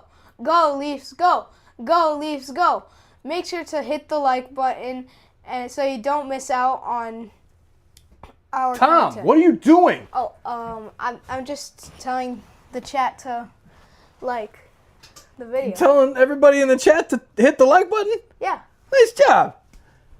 Can you guys please hit the like button? This kid's awesome. Go Leafs, go! We'll see you back in the chat. Either, but you've got to start somewhere. Stop staring, put us on, take that first step, or lunge, or squat. Start small, start somewhere. Join for $7.99 every 2 weeks at fitforless.ca and experience fitness simplified. Some conditions apply. Fit for Less. Everybody happy. Making your lousy commute fun. Overdrive with Hayes Noodles and Yo Dog every weekday, 4 to 7 p.m. on TSN 1050. You know who I saw during the first or second period intermission? Good friend of ours, Arwen Humphries is here. Oh, yeah. The star of Murdoch Mysteries, which has been renewed for a 19th season. Now, what Canadian series would be longer than that? Was the Beachcombers longer? I don't know. Or is this? I mean, this has got to be maybe. Johnny Carson was longer. Yeah, this could be a nice record, huh? Yes, absolutely. Carolina brings the puck in over the line. A centering pass deflects back to the Toronto goal. Swung into the far corner. And now here's Oliver Ekman-Larsson finding Nyes with one man back. Nyes working in over the line against Burns. Tries to find Marner. The pass was high, or deflected high. And Marner couldn't do much with that. Good hands, but bad nose. Played to the line, just kept in. Kicked out at center ice by Burns. Stolen back by the Maple Leafs, and it's back into the Toronto zone for Connor Timmins to find Simon Benoit. Back to Timmins. Timmins off the stick of McMahon, deep into Carolina territory. Domi after the puck, but it is cleared up on the right wing boards and brought to center ice to the line. That looked like it might be offside, but it is carried on into the corner by Carolina on the near wing. Played into the corner again for Aho. Back to the point it comes. D to D from Walker. Back it comes to Aho on the right wing boards. Into the slot area. Deflected away by Bobby McMahon, but it is too far for the Leaf winger to get to. Goaltender plays it up on the wing and now brought in, and McMahon stepped into Walker and gave him a pretty good hit. Puck on the far boards for Domi. Max gets it ahead, and McMahon will send it into Carolina territory. We're 22 seconds from the midway point of the third period. Still 4-0 Toronto. Sean Walker in across the line, right wing side. Aho gets it into the slot, and a wrist shot wired by Blake went wide of the net. Puck comes around the boards to the near side. Blake keeps it in with a shot. I think Stolars never saw that, and it hit him, and it went wide. Back to the point for Chatfield. Dished off again for Aho. Back for Chatfield. Chatfield centers. Knocked away in the slot. Good defensive coverage there. Nylander chasing his man as the puck comes back to the point. Long shot. Stolar's a little deeper in his net than you would like, but is there to make the save. And then covers up on it and holds for a face-off. 9:46 to go in the third. It is 4-0 Toronto. You're listening to Molson Leaf Hockey on TSN 1050 and the Maple Leafs Radio Network. Alpine News Network is here live with one of our superheroes. Joe and Lucy needed a new roof and reached out to Alpine Credits. I flew over to help them with a home renovation loan. I suggested they transform their house into a giant robot head. Beams that shoot from the eyes. Pew, pew. Instead, they just went with shingles. But it's pretty glorious. Own your home? Need a loan? Alpine Credits can help. Alpine Credits, where homeowners get approved. Just for license 12616. The all-electric Honda Prologue SUV is here at your local Ontario Honda dealer. And with features perfect for the city and the backcountry, like all-wheel drive for tougher winter roads and a range up to 450 kilometers on a full charge, you may think Honda made an electric SUV just for Ontario. Get up to a $12,000 Honda bonus on all remaining 2024 Prologue models. Plus, qualified Honda owners get an additional $2,000 loyalty bonus. OAC conditions apply. Range based on combined city and highway. Bonus available when you lease or finance through HFS at a standard rate. See HondaOntario.com. Hey everyone, Adney and Verk here to talk about our great podcast, NHL Unscripted with Verk and Demers. Jason Demers here. After playing 700 NHL games, it turns out I have an opinion or two. Whoever's saying trade one of them, you don't know anything about hockey. I'm on the bandwagon. I'm rooting for this team. With new guests every week, we will talk about hockey and more. Can't wait till you watch the movie because it's the biggest award of her career. He went into the cheetah exhibit. The cheetah took a piece out of him, and he came into the ring the next day. Tune in to NHL Unscripted with Verk and Demers, the iHeartRadio app, or wherever you get your podcasts. Joe Bone and Jim Ralph, 9:46 left. Got some folks in Australia listening to us tonight. Melbourne, actually. Beat them in that Four Nations tournament, didn't we? Hammered them. Wasn't even close. Well, that's great to have people listening to us. It is. You know that's what? And that's our ratings rival the 12 or 15 million people that listen to watch the Four Nations final. But we do that every night. Australia is on my bucket list. My daughter lived there for a year. Yes, I know you. Yeah, the princess was there. I'm very envious. I have never been, and I would love to go. Wraparound attempt comes out in front, knocked away by the Leafs, and they'll just get it out at center ice. Good job done there by Steven Lorenz. Lorenz forces the puck a little deeper. Now the Hurricanes reorganize. Chatfield will get it ahead, and McCabe stepped into Stahl looking to return the favor, but the Leafs are able to break it out at center, and now just played by Lorenz to the zone. I think this was all brought on by the Svechnikov. Oh, I do as well. It wasn't a check, it was a cross check. Yeah. Down into the Leaf zone, back of the net.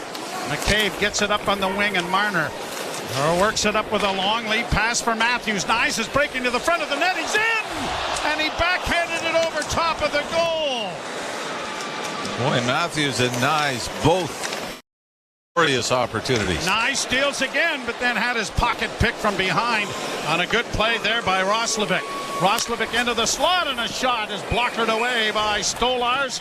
Up into the screen it goes. But again, there's another play where he's going left to right, but still has to lift the blocker up to make the save. If he just goes over, Joe, and clamps down it's in the and net. tries to get big, yeah. 27 shots for Carolina, 21 for the Maple Leafs. Great opportunity sent in by Matthews, and Matthew Nyes was unable to find the back of the net. Kept alive here by Carolina. Down into the corner and around back of the net. Big collision there, but the puck comes free. Brought out at center ice by Pontus Holmberg. He has scored. The pass in front for Tavares was intercepted. Played up on the wing, and now to an open wing, and Nylander hustling after it. Sends it to the net, and it was off a mark wide. Brought out now by Roslovic. Knocked down by Holmberg. Holmberg back into the own from the right wing side. Got it down into the zone. And now Burns will regroup it. Pass comes ahead at center. Backhanded by Svechnikov into the Toronto zone. And it's down around back of the net. Svechnikov going after it and coming out of the corner with it. Passed it back to the point, left wing side, and a drive is hammered wide of the net by Gostisbehere. Kept alive at the near point by Walker. Played in for Svechnikov. Svechnikov bends it back on the left wing side. Kept alive by Gostisbehere. Goes around back of the net. Centering pass. Gostisbehere scores. The former Flyer jumped in from the left point and deflects it over the shoulder of Anthony Stolars, and with 7:35 left in the third period, the shutout bid is gone. It's not great coverage by the Leafs getting back out to that area right in front of Anthony Stolars. I mean, the Leafs are there in numbers.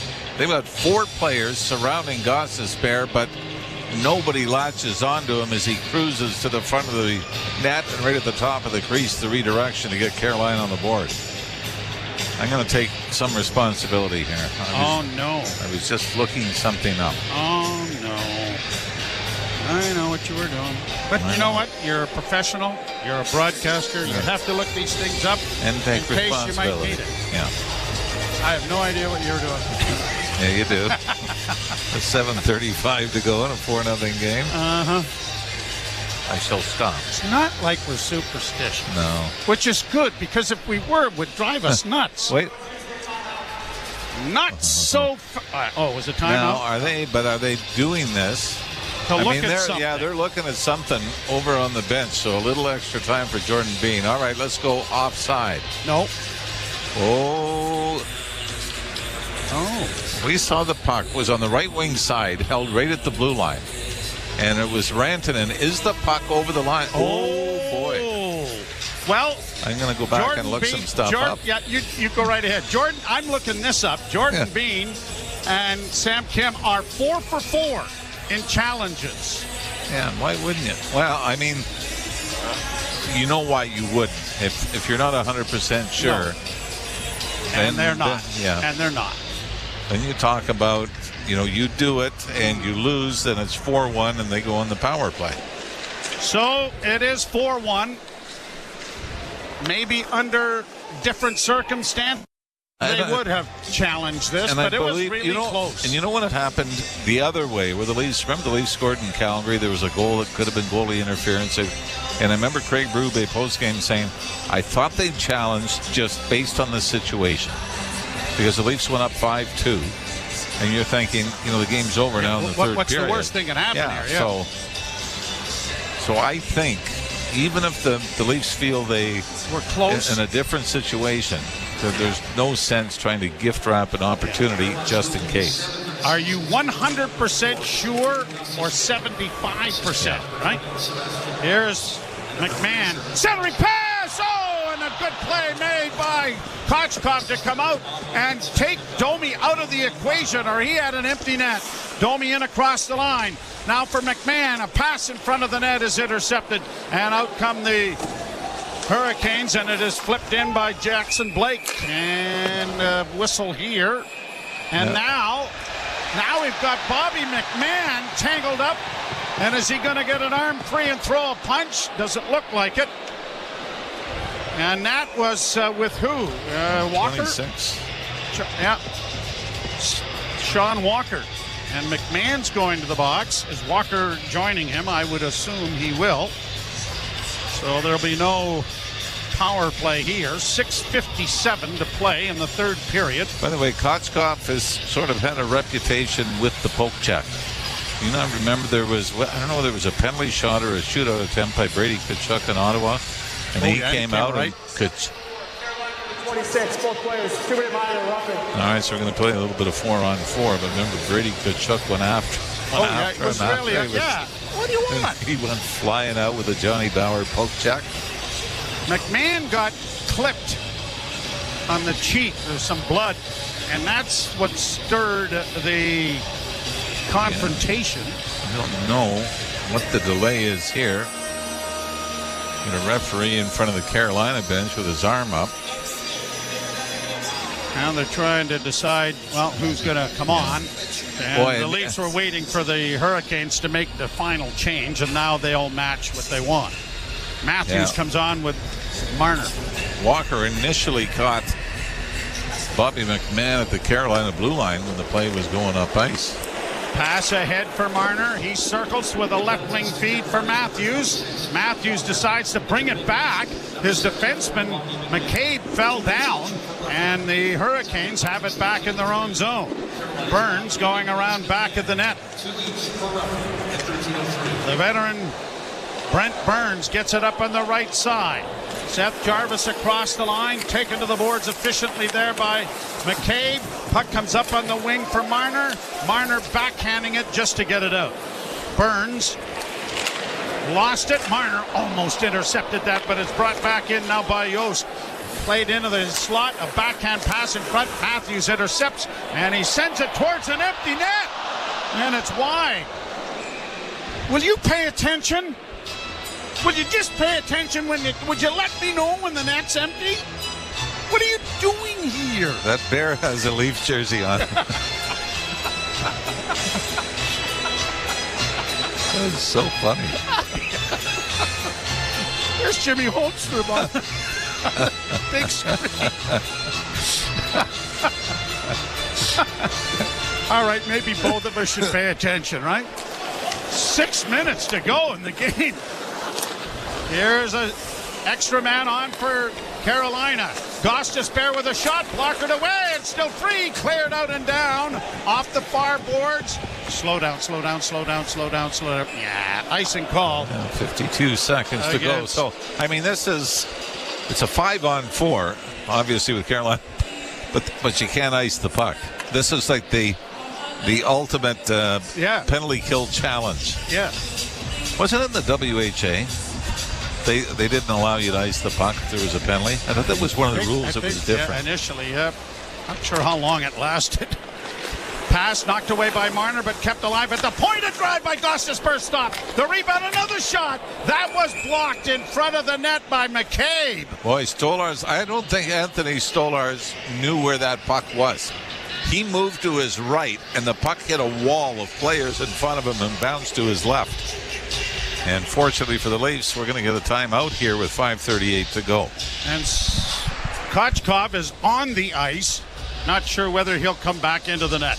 You're listening to Molson Leaf Hockey on TSN 1050 and the Maple Leafs Radio Network.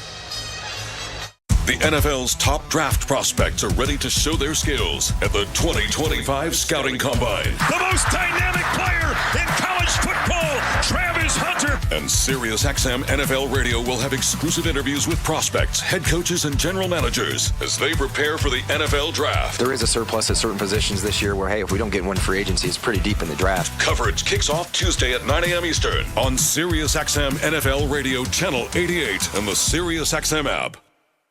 NHL Morning Skate. I think general managers must sit back in their chairs, Gore, and they must say, okay, if we make a coaching change here, chances are that at least for 10 games, we're more than competitive, and we're probably going to win much more than we lose. Coaches are probably yelling an expletive, right? About, whatever, how that particular trend is going. So you're right. So far, it's like perfect.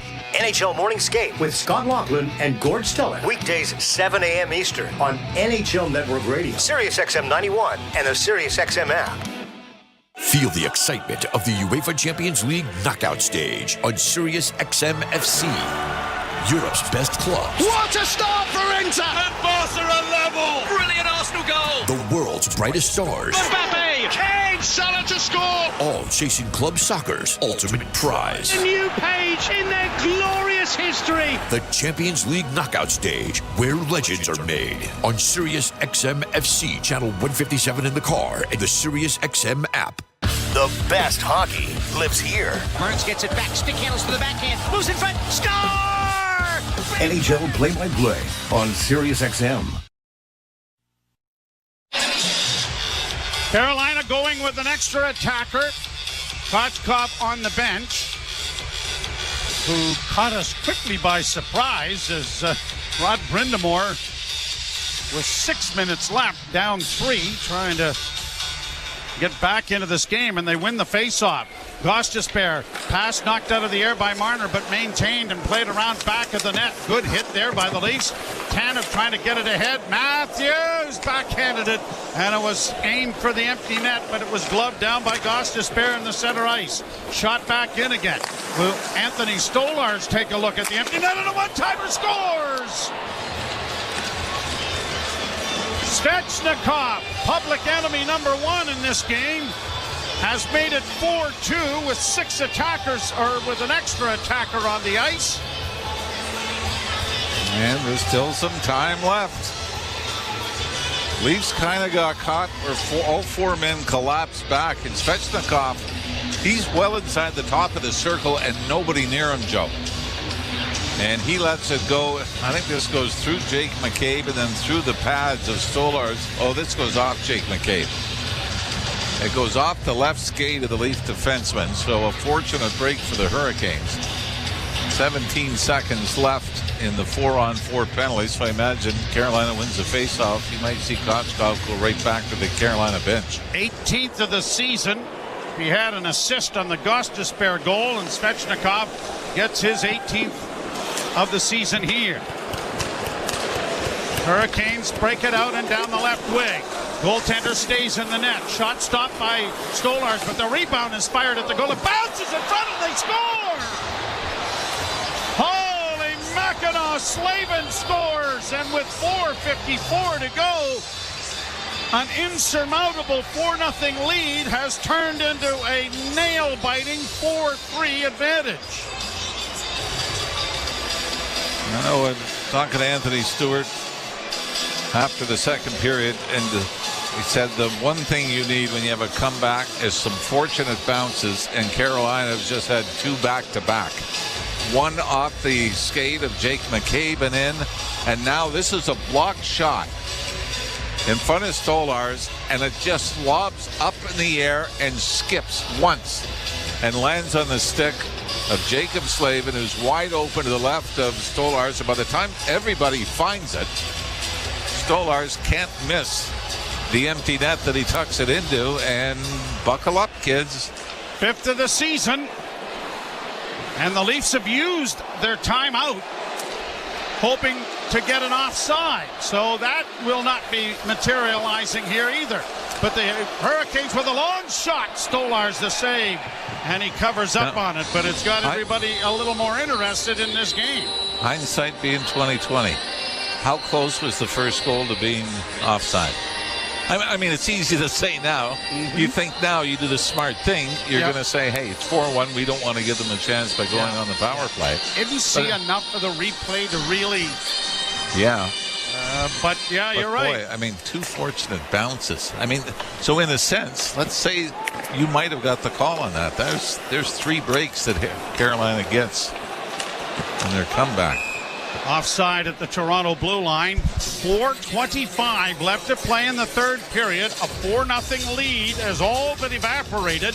Gostisbehere, Svechnikov, and Slavin have scored for Carolina, and it's a 1-goal hockey game. And the Leafs have had 1 shot in this third period. And yet, Nyes and Matthews both have opportunities in close. I guess it was the Nylander chance, right? Yeah. The only shot. Nye sends it down into the Carolina zone. Pushed back into the Toronto end. Poked back and cleared to center ice by Marner and down into Carolina territory. Slavin, a long left wing feed, and now Carolina dropping it back. Slavin gets it up on the right side. Intercepted by Toronto. Cleared back in over the line. A drop pass for Matthews. Closing. Got a shot away, but it was blocked. It comes back into the slot. A shot. That went off a leg. Nyes to the right wing side. Got it in a little deeper and around back of the net now for Slavin, who will get it up on the right wing. Brought out by Roslovic and now it's dumped into the Toronto zone. Right to the side of the goal. Stahl couldn't get it. Leafs come away with the loose puck. They'll play it into the corner and now waiting for teammates to change. Marner on the left wing for Riley. He comes straight up ice on the left wing to center and shoots it in. 3:27 to play in the third period, and a laugher has turned into a white knuckler. Back down into the Toronto zone. Crowd getting back into it here. They thought this was home and cooled out. Near boards now for Benoit. Benoit flipped it out, but it was blocked. Cleared back in over the line and down into the zone and into the corner. Goaltender Kochkov stays in the net. Poked along the boards then for Camp. Camp battles on the wall. Timmins trying to help out, but the puck goes free as it comes back to the blue line. Chatfield sends it back from whence it round to the far corner. Trying to get it in front, and the shot went wide. The Leafs need to just get this out. They'll get it off the boards and out at center ice. Trying to chip it there was Domi, but he lost his stick in the fray. Played back into the Toronto end. 2.5 minutes to play. Falling down was Connor Timmins, but he is able to get it to his defense partner, but they can't get it out. Now McCabe will get it off on the right wing, and Timmins this time to head to Tavares. Right wing side, Nylander. Nylander battles hard to get it around back of the Carolina goal. Played up on the right wing side. Blake comes to center. On the right side, it's in over the line. Jackson Blake, there goes the goaltender in a centering pass. Backhanded high. Extra attacker on the ice, just kept in at the blue line. Burns a shot, blocked in front, and another shot deflects wide into the corner. Tavares needs to get it out. He gets it to Willie. Now to Tavares, to center. Tried to chip it ahead, but it was blocked. Brought into the blue line and just into Toronto territory. Minute 50 to go in the third. Leafs with it in the near corner, trying to come away with it. Bounces to the blue line and Burns keeps it in. D to D and kept alive now for Carolina. Into the slot area. Gostisbehere near side. Shot blocked in front of the net. Down is Stolarz. He's got his glove on it. And does Carolina use their timeout here? 1:34 to go. Hurricanes lead the league leaders in multi-goal comebacks, and they did that earlier, the first meeting between the Leafs and the Hurricanes. Leafs had a 2-0 lead in the first period. Ended up losing that in regulation. Leafs back in numbers in front of Stolarz, but boy, we've seen, I mean, this ended up going off Tavares' stick, then off a leg before it fortunately slowed down and bounced into Anthony Stolarz. Jackson Blake was right there too. And you're right. Rod Brind'Amour will use his timeout here. Minute 34 to go. And obviously this faceoff is enormous. And it'll be in the circle, I believe, to the left. Yes. And these are the guys you trust. Is Holmberg going to be among the forward unit? You got Tavares, Matthews, Marner. Too many guys right now. Holmberg is going to... Yep. Marner, Tavares, and Matthews with Tanev and McCabe. No surprise there. None. Face off to the left of Anthony Stolarz. Gets a tap from defenseman Tanev. And everybody moving a little prematurely. And the puck is dropped. Grabbed off by the Leafs. Tanev circles around back of the net. Gets to the line and ahead for Matthews with an empty net. Matthews in over the line. Stops it up and scores! Austin Matthews ends a 6-game drought with an empty netter to put this one away with a minute 23 to go. Chris Tanev makes this play. It's as if everyone in the building, both teams, think Tanev's just going to lob it out. But then the more room he gets, the more that people knock off, he continues to take it out of the Leaf zone before finding Matthews. Outside the Leaf blue line, and Matthews takes it the rest of the way. But that's everything just seemed to open up, didn't it? Yeah. Everybody thought, well, it's Tanev. He's going to get rid of it. He's going to chip it out. He's going to do the safe play. And instead, he sets up Austin Matthews, which, too much time. This really does feel like the Canada-Finland game, doesn't it? Yep. The 4-0 lead late. And it's 4-3. And the captain scores the empty netter. 21st of the year. Almost seems ludicrous. Austin Matthews into March, only 21 goals. Yeah. But he has been sidelined so much this year. Face-off outside the Carolina blue line. Leafs trying to win for the 20th time on home ice. Yeah. But if you go back to Ovechkin's career, there were the 60 goals years, but those were the years when he scored 30-some as well. Mm-hmm. Shot down into the Toronto zone. Goaltender Kochkov remains in the net. Marner trying to bat it. And he gloved it out at center. Almost volleyballed that, didn't he? Paul Morris. The late Paul Morris announcing the last minute to play in the period as a shot deflects up into the screen and out of play. Chris Tanev. Top of the goal, 1837. A couple of empty netters from Austin Matthews this year. I mean, the most impressive one was the Karam, where he had it inside the Leaf line and banked it almost in front of the penalty billiard box. Shot. Yeah, Great billiard shot. Off the left wing boards, off the penalty box gate, and Karen down the ice. Kochkov has gone to the bench, so 6 attackers here for the Hurricanes, and Tavares won that draw so cleanly they decided something must have been wrong, so they're going to do it all over again. And thanks to Cam back at the station, Matthews tied for Sittler franchise goals with 389. Thanks to Cam for that. Cross won by Carolina, back to the blue line, near side, tipped into the corner, trying to work it in as Rantanen. That was blocked. The Leafs don't get it out. It's around back to the net, stolen back by Toronto, but they can't get it up on the wing to get it out. Puck in the near corner. 34 seconds left in the third period. Batted around back of the net, played to the far side. Slavin gets it back to the blue line. Gostisbehere can't keep it in. Nylander breaking. Empty net goal for Willie. Makes a great pass, and they score! Pontus Holmberg. What an unselfish play by William Nylander, who easily could have sent that to the empty net, but he gets it to his winger, and Holmberg will come away with a 2-goal night and a 3-point evening. So the score is now going to kind of exemplify the kind of game it was for 55 minutes, right? A 4-goal lead, you win by 3, and it looks like nothing happened. The Leafs were in control all the way. It was an easy night at the office. A couple of empty netters restore the Leaf lead to 2 after taking a 4-0 lead in the first period.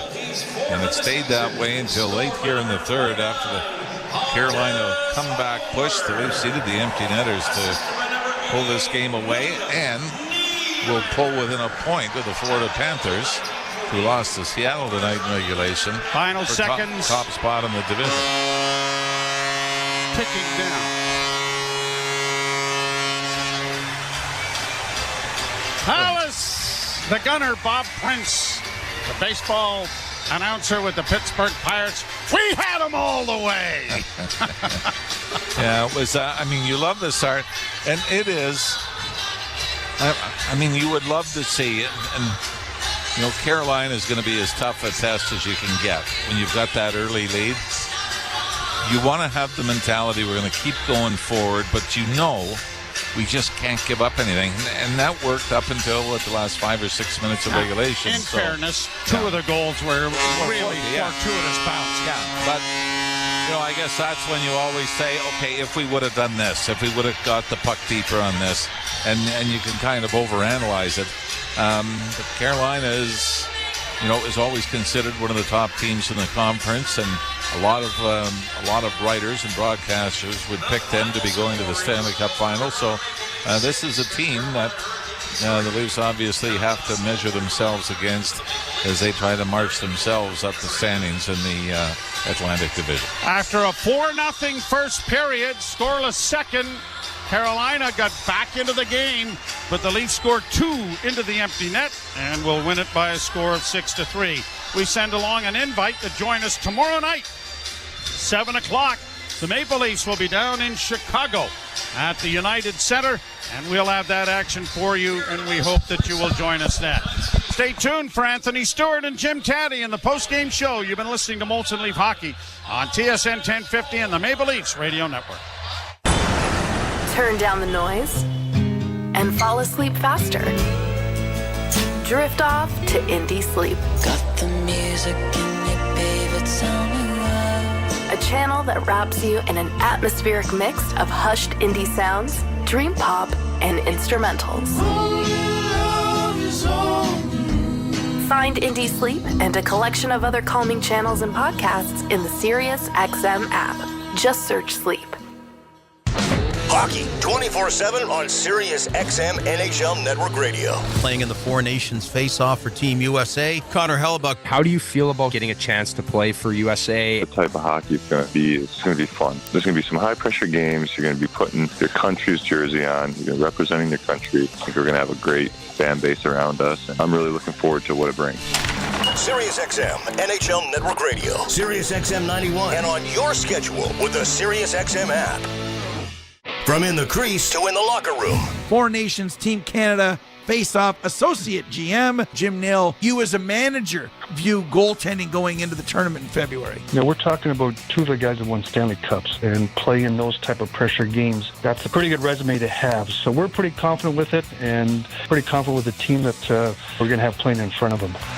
SiriusXM NHL Network Radio, SiriusXM 91, and on your schedule with the SiriusXM app. The world's most thrilling league is now in the palm of your hand. Hear every English Premier League match all season long on the SiriusXM app. Just search for your favourite team.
On TSN 1050 and the Leafs Radio Network.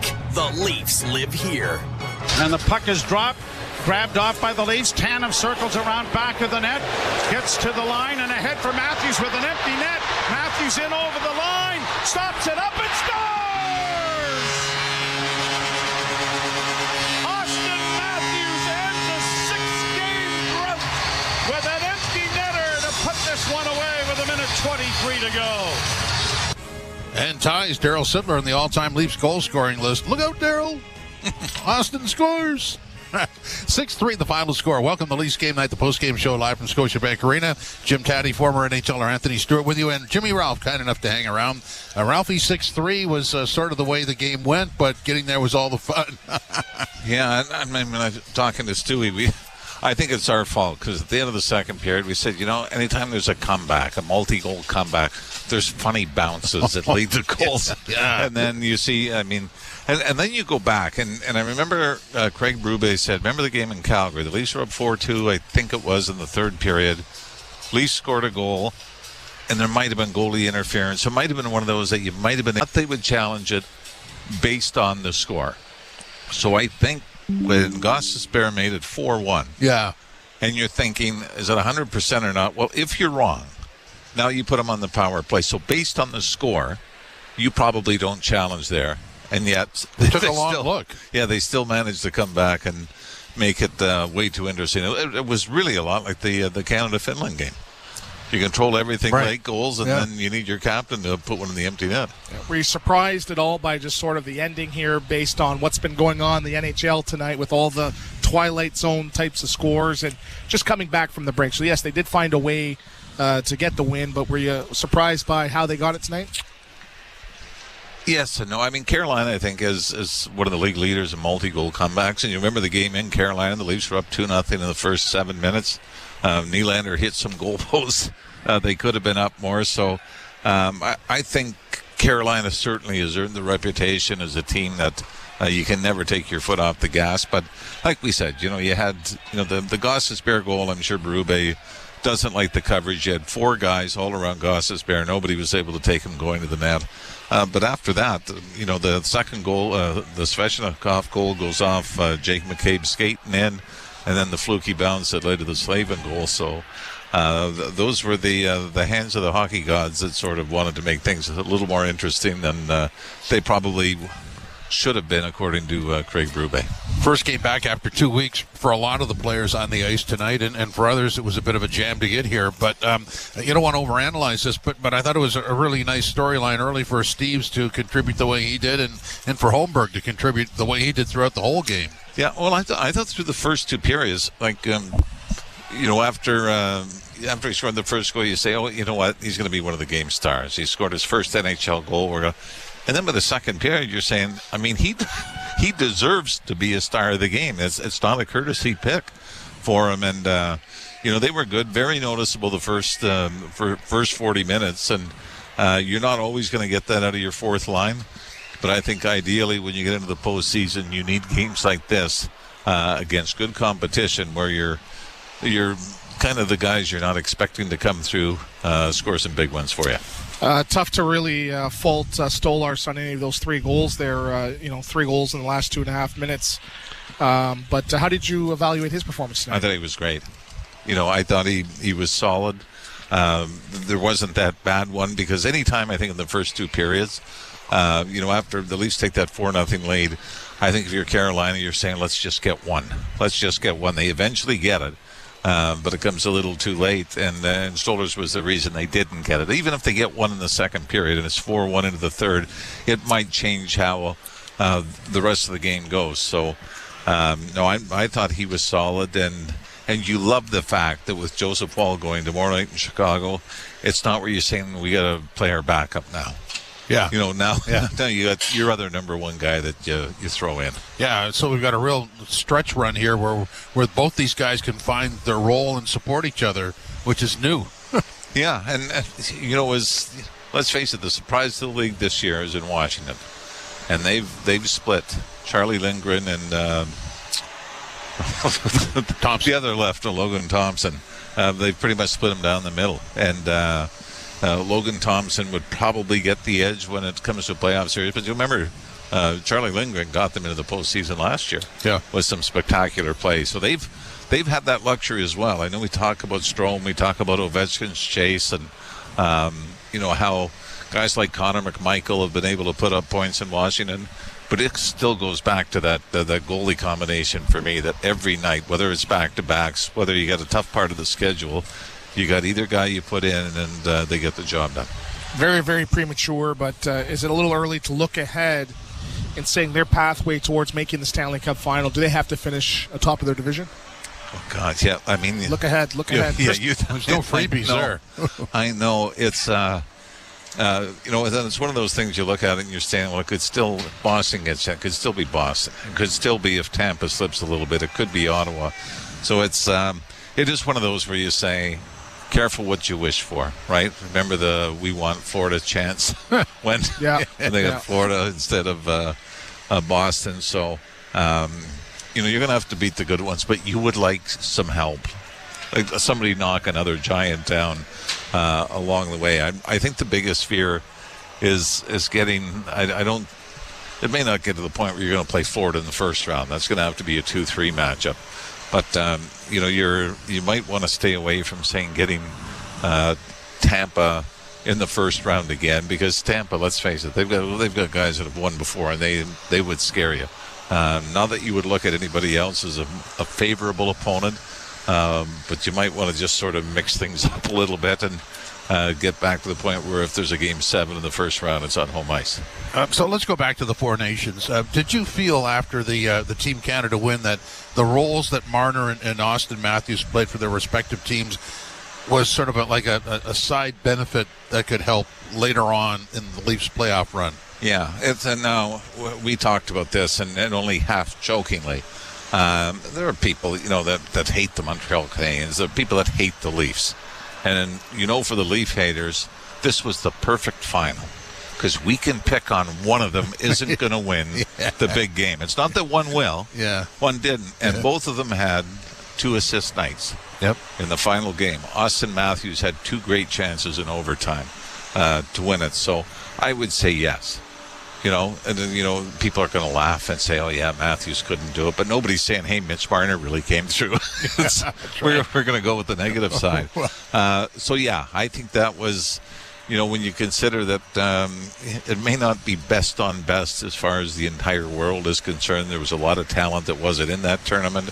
But I think under the situation, under the circumstances, and what the game ended up meaning is Chris Cuthbert, I thought, had the great line when he said, welcome to the final game of a tournament we never knew we needed. And it's true. Right, It was like we did need it. So I think there was incredible significance. And certainly when you look at the viewership, I think it was the highest watched game in even considering the playoffs last year. Yeah, it was. In the United States. So, it was significant. And I thought both of them, I thought that was Matthews' best game of the tournament. Actually was the final game. And probably Marner's as well. Obviously, there was a precedence around the league. Do you think they got the option tonight, Marner and Matthews, to play, or do you think it was mandatory? But I don't know if that would. I usually got the option. Yeah. So you want to play today or 3 weeks from Friday? After the Olympics, too, yeah. If you want to wait another 3 weeks, just skip one. In the old days, coming out of the Olympics, if you didn't report right away, you got suspended. Yeah. AWOL. But it does remind me, it was a great line, and Pat Quinn ended up using it. We talked about it, but Freddie Sherrill, when he coached the Philadelphia Flyers in the mid-'70s, Bernie Pront would play 60 games a year. And they had a Sunday afternoon game against Bobby Orr and the Boston Bruins, and it was an NBC game. It was like a national game, and the Flyers start Bobby Taylor, who is Bernie Pront's backup. And after the game, they asked Freddie Sherrill, they said, Bernie Pront's played 23 games in a row. You're playing Boston on a Sunday afternoon. Why did you play Bob Taylor? And Sherrill's line was, it was his turn. Which is a pretty good answer from him. And Pat Quinn actually used that when he started Glenn Healy for a game in Philadelphia against Lindros in the Legion of Doom instead of Curtis Joseph. Pat pulled that line out and used it, saying it was Heel's turn. So that was I would be surprised if it was an option, because I think you come out of that series and some guys are going to be feeling, and you're saying, oh, really? You're going to get the night off? But Sid played in Pittsburgh, and all these other guys played. So it, probably not a great idea to even entertain that option. Just one more in that tournament with Marner, starting with McDavid, not a fit, and then they found their chemistry. That was an interesting transition for Mitch Marner, wasn't it? Yeah, and let's face it, that's hard to do. Oh, that's hard to throw everything together. You don't have preseason games. You don't have a lot of practice time. And even for the coaches to come up with the different line combinations, just say, okay, great, on paper, this should work perfectly. But I think it takes a little while. And we'll say this: the one play, when you go back and look at the goal again, the Marner set up to Sam Bennett. You're going, how does he know that Bennett, who's behind him, is cutting to the left? Nice it was if I mean that's one of those. It's a video game goal, because you're saying, you're playing the video game. You're saying, okay, I see the guy behind me, and that's the way Mitch Marner seems to see it a lot of the times. Ralphie, thanks for hanging around. I'll text you when I'm home. Oh, such a relief. I've missed that. LOL. Thanks, Wes. Or as I like to say, lol. 6-3, the Leafs win over Carolina. This is Leafs Game Night, live from Scotiabank Arena on TSN 1050, the iHeart Radio app, and wherever you find a podcast, also the Leafs Radio Network. At last, the Subaru winter is here. It's the perfect weather for the beach. Feel the sun's rays on the small amount of skin peeking out of your ski mask. Put on your beach puffer and hear the sound of the waves crashing over the chatter of your teeth. Get out there in winter like it's summer with standard symmetrical full-time all-wheel drive and advanced safety systems. Visit your local Subaru dealer today. Mike Rowe here with a quick question. Is your concrete sinking? Whether it's your driveway, sidewalk, or patio, those uneven surfaces are not just ugly, they're dangerous. That's where Groundworks comes in. They use state-of-the-art concrete lifting solutions to prevent tripping hazards, and they're the best at what they do. Schedule your free inspection at groundworks.ca/row. And while you're there, check out my latest dirty job. It's a good one. Licensed where work is performed. See website for details. Touchdown. Great catch. Give me a high five. 5 minutes later. Interception. Awesome play. Give me a high five. 2 hours later.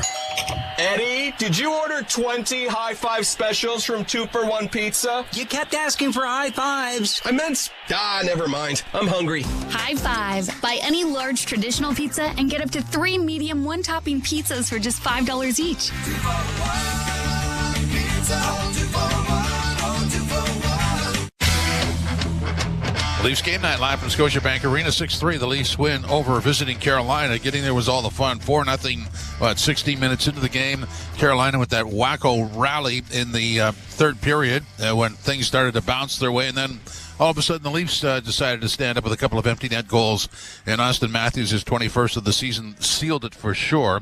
Holmberg with an interesting game. I thought this was kind of, if you're looking for high intensity, wasn't here, and that's to be expected. But, the Leafs took care of their own business tonight, I thought. Yeah, they found a way to get the win, right? And it's really tough to not necessarily coast to a victory, but to really take your foot off the gas and find a way to sort of maneuver towards victory for 40 minutes is very, very difficult. So I think they did an admirable job.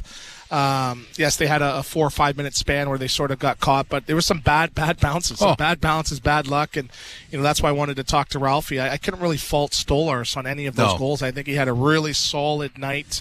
He was dialed in, and coming back from injury, only getting one game in before the break. I think he was playing. He was really, really solid. So Wall's obviously going to go tomorrow night, but it's a good 1-2 punch right now. And before I got caught doing the out-of-town scoreboard, and I think the TSN director called me and said, "No, guy, that's not your job." It was one of those nights. It's been one of those nights across the league when you're coming back from break, and guys are at different fitness levels, guys are at different tiredness levels. But for Toronto, you burn the tape on this one. You got the 2 points against a solid team, a team that is fighting for the division on the Atlantic side. And again, it wasn't their A game, but they raised the level of their B game today to get the victory. Well, and it's not like there's a lot of experience for the 2-week break, which was 90% of the players, right? 2 weeks off. Everybody reported for work on Tuesday. Some teams were on the ice every day. The Leafs were not, and so to sort of step right into the stretch run with that full intensity is a little difficult. There was a lull, obviously, in the third period. They spent a lot of time in their own zone, and then the bounces went Carolina's way. And I thought Carolina did a nice job of positioning themselves to sort of have that happen. But I guess the law of averages caught up with them, and 6-3 is your final. Yes, and I want to see the analytics on when you pull your goalie with 5 minutes. How many times does that lead to victory? I'm not sure. I don't know. I got to go check the Carfax on that one too. But it was a valiant effort by that Carolina team. They never say die attitude. It's a team that just continues to work, and based on who their coach is in Rod Brendamore, this is the team until that final buzzer works, moves their feet, and works extremely hard. And I wasn't surprised they came back. And I guess the point of it all is that they're playing tomorrow night. So had they come out with the 60-minute intensity tonight, would have paid for it tomorrow night. Yes, probably right. If you empty the tanks tonight, and I wouldn't be surprised that it's the opposite, where Chicago maybe gets out to a 2-3 goal lead. But when you talk about the game plan, they've done a great job throughout the year in sticking to that, coming out, starting strong. I'm sure Craig Berube was emphasizing coming out, putting everything on net, trying to catch them sleeping in the first couple shifts, and they did that. But as I mentioned before, to really cruise or center your system for 40 minutes, it's very, very difficult. Well, look, we were talking pregame about Holmberg and what Steves could bring to the table. Steves your first star, Holmberg is your third star, and Tavares is the second star. I mean, that's a pretty good feel-good story right there. 100%. And this is a guy in Steves that's gone and worked on his craft the last couple seasons in the American Hockey League, right? And here's a guy that, he's almost proven everything he can, right? He had 27 goals last year. He's got 29 in 40 games, and he's been down there for 2-3 years, really opportunity. And, there's maybe some questions, right? And you're scratching a veteran player in Ryan Reeves, and it seems like it paid off. So they must have seen something from the scouting staff or the analytics staff saying, hey, if we insert this guy, he could give us a boost. So, great job. If he's not in tonight, maybe it's a 4-2 win for the Carolina Hurricanes. So he had an extremely good game.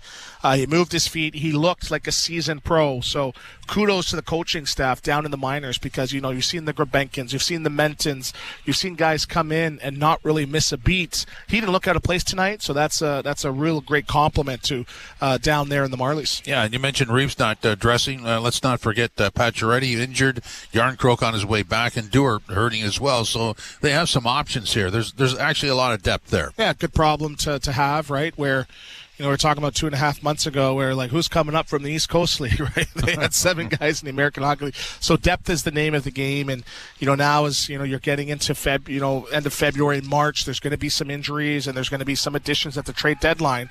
And I think you need to see, maybe they are showcasing a Steves, right? Maybe they are showing, like, hey, you know what, here's a guy that can maybe be part of a package that gets you a top defenseman. But I think he's probably in the plans just based on his cap hit and him being an RFA at the end of the season. But he's proven that he's a pretty solid NHL option if called upon. Well, 13 days till the trade deadline, and in a couple hours it'll be 12. And so we all know what they want. The question is, what will it cost? We all know the lack of draft capital for this year, no first round picks. So they're going to have to get creative. But I think we always expected that. Yes, right. So that's sort of been the story the last couple of years with Toronto Maple Leafs not really having that draft capital. And but again, they have some young prospects that are ready to step in and play some good hockey. We've seen, the players throughout the season come in, the Mintons. You have Cowan, who just finished a, 250 game point streak in the OHL. Yeah, seems like it. But again, we discussed that window closing, right? This is not another 5-year window, right? I think they have 2 years, 3 years max, and I think they got to maximize the potential. So could I see them parting with one of the prospects? Yes, but they can't just sell the farm. And I can see that's why Steves is getting an opportunity now, because maybe instead of, hey, you know what, we can't give you a Cowan or a Minton, but maybe we can send you maybe a bit of a higher pick and then throw in a guy that looks like he's NHL ready in Steves. Well, look, I could be talked into moving a prospect or two, but the return would have to be player on term, not a rental. Yeah, but you're going to get a Braden Shen at this point, right? It's tough to really do that, because then now that puts the clock on John Tavares, right? And that makes him expendable. What, he's going to be the 5th line center next year, right? So again, I know it's a good problem to have and something you could solve in the off season, but we've seen it. They've hit fairly well on some of the guys that they've brought in, right? Lorentz has been great. Pacioretty's been good. McMahon getting an opportunity, showing that he's been pretty decent. Pacioretty. So eventually you're going to miss on somebody, right? Yeah. Myers has been, right? Yeah. So the only one they've really missed on when you think about it has been Hakanpää, who's been injured, right? Yeah. So, and that was known going right? in. Stolars as well. So pretty good shooting average. You Absolutely. go now and you had 2, 3, 4 guys. Well, good luck. If they hit all those, I'm going to ask them for the lottery numbers next, right? So I think they got to be careful. Where I think if you add those complementary pieces as opposed to those main pieces, if you're going to add those main pieces, it's something in the off season where it's a bit better deal for both sides getting it done after the deadline. I could be talked, and then of course at that point you'll know why you didn't get it done this year. Yeah. Right? Well, there's always next year. We've been saying that for 4 years. I know, but the answer will be clear as to and what are you going to do about it. I mean, when I look at this forward grid, if I could just drop in on that third line center, that guy, whoever that guy is, all the names are out there. That's a really good and deep forward unit. It is. And, you saw Bobby McMahon, who, he's probably a top 6 forward on that third line. Like, he adds another element of goal-scoring prowess, right? And Robertson, again, say what you want. He's been noticeable. He's getting involved. Energy as well. And then now, maybe that bumps up Domi to the second line and Holmberg down to the fourth line, right? So a little bit of depth and a logjam in, your fourth line and fourth line plus. But again, adding that third line solid guy that can play both ends of the puck, big, strong. But the one thing I can tell you, if Yarncroke misses 75 games or 670 games, how useful is he going to be, right? So they might be saying, let's wait till he comes back, and he's our trade deadline acquisition. But there's too much riding on this season to really have too much faith in that. So he would be a nice add, though, right? But I'll tell you this: they do have some really great people in Brain Trust that probably know more about the cap and the maneuvering of that more than us. Without a doubt, right? So we're saying here, we can't see the dollars and the cents adding up and adding a second line center, but we'll see. We'll definitely see. I'll give you expert analysis after the trade's done. Okay, perfect. I'll get my calculator out. I got my pocket here. Retrospective analysis never fails. Oh, here's what they were doing. Yeah. Try and predict it. I don't know how they're going to do that, but I know that they're going to take a run at something, and we'll see what happens. We'll have that 4-hour bonanza on the Friday. Oh, yeah. What is it, March 7th? Yeah. Is that Are we right? doing that in studio? Or what? No, guy. No. Yes Guy headquarters. We'll do it on the phone? Yeah. You'll be in the Yes Guy chopper, and I'll be at Yes Guy headquarters. Okay, I'll make sure that I'm parked for that. You're just expiring the warranty on the chopper.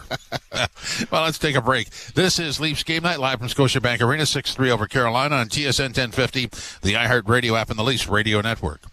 I'm Katie Nolan, and I have a new podcast called Casuals. It's a podcast for people who like sports a normal amount. Casuals is a twice-a-week hang with me and my friends from across comedy, sports, and entertainment, where we talk about all the funny, weird, interesting stuff happening in and around the world of sports. So whether you're a diehard fan or just vaguely sports curious, Casuals is the podcast for you. You can find Casuals on the SiriusXM app, Pandora, or wherever you get your podcasts. And don't forget to follow the show so you never miss an episode. Give it a try. What's the worst that could happen? NHL Morning Skate. I think general managers must sit back in their chairs, Gord, and they must say, okay, if we make a coaching change here, chances are that at least for 10 games, we're more than competitive, and we're probably going to win much more than we lose. Coaches are probably yelling an expletive, right? About, whatever, how that particular trend is going. So you're right. So far, it's like perfect.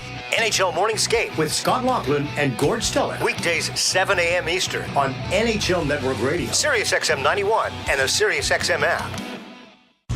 Hockey 24/7 on SiriusXM NHL Network Radio. Playing in the Four Nations face-off for Team USA, Connor Hellebuck. How do you feel about getting a chance to play for USA? The type of hockey it's going to be fun. There's going to be some high-pressure games. You're going to be putting your country's jersey on. You're representing your country. I think we're going to have a great fan base around us, and I'm really looking forward to what it brings. SiriusXM NHL Network Radio, SiriusXM 91, and on your schedule with the SiriusXM app. The big names are on NHL Network Radio. Avalanche General Manager Chris McFarland. What went in to maybe change that duo in goal? With the work of our scout, Wedgwood's experience, he was a veteran guy, he's been through the grind. We were very bullish on McKenzie, and when the opportunity came to add him, we just felt it was the right move for us, long term. SiriusXM NHL Network Radio, SiriusXM 91, and the SiriusXM app. The big names are on NHL Network Radio. Devils head coach Sheldon Keefe, you decided to jump right back into it. New Jersey Devils reached out really within an hour or so of the news coming out of me being let go. And the more I got to know Tom and his vision for the team and seeing the situation, it was a tremendous opportunity that I couldn't let pass by. Sirius I knew that was what happened. NHL Network Radio. I had a feeling. I just had the feeling. SiriusXM app. Feel the excitement of the UEFA Champions League knockout stage on SiriusXM FC, Europe's best clubs. What a start for Inter! Oh, no, I'm not. Brilliant Arsenal goal! The world's brightest stars. Mbappe! Kane! Salah!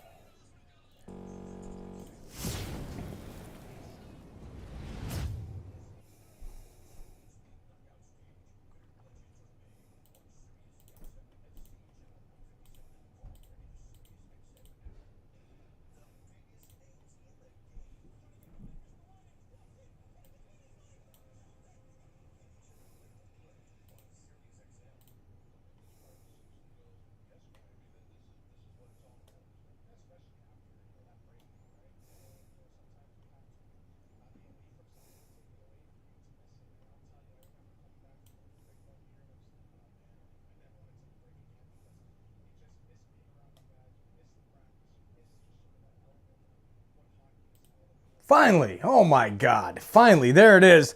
What's up, insiders? How we doing this evening? Well, the Leafs get it done, 6-3. They get the victory. TFC with a 2-2 draw against DC United on the road to open up the MLS season. And man, I am hot. Horrible call against my son in the soccer game. A place where I actually coached. A place where I have spent time on the field. A place where I was begged by the manager who then decided that my child must have a red card for his offense of running down the field right after he got kicked to the ground for 5 minutes straight. So, we'll review the tapes, and I'm mad, but whatever. It is what it is. I guess when you're a dad, this kind of stuff happens. But, all right. Time to relax and get ready for tomorrow. We've got the Leafs again tomorrow, ladies and gentlemen. That's right. Leafs tomorrow night. Sunday night edition for our buds. Try and make it 2 on the trot here after the Four Nations face-off, which was so much fun. So much fun, the Four Nations face-off. That was great. And, man, I can't wait till the Olympics. It's going to be a lot of fun. All right, I'm done for the night. I'm going to make a cocktail. But you know what? Fuck the cocktail. I'm not making a cocktail. It's straight. It's been one of them days, y'all. 6 a.m. we were live on SOP for the live that you will be sent to here just momentarily when the pregame is over for Manchester United. Cheers, insiders.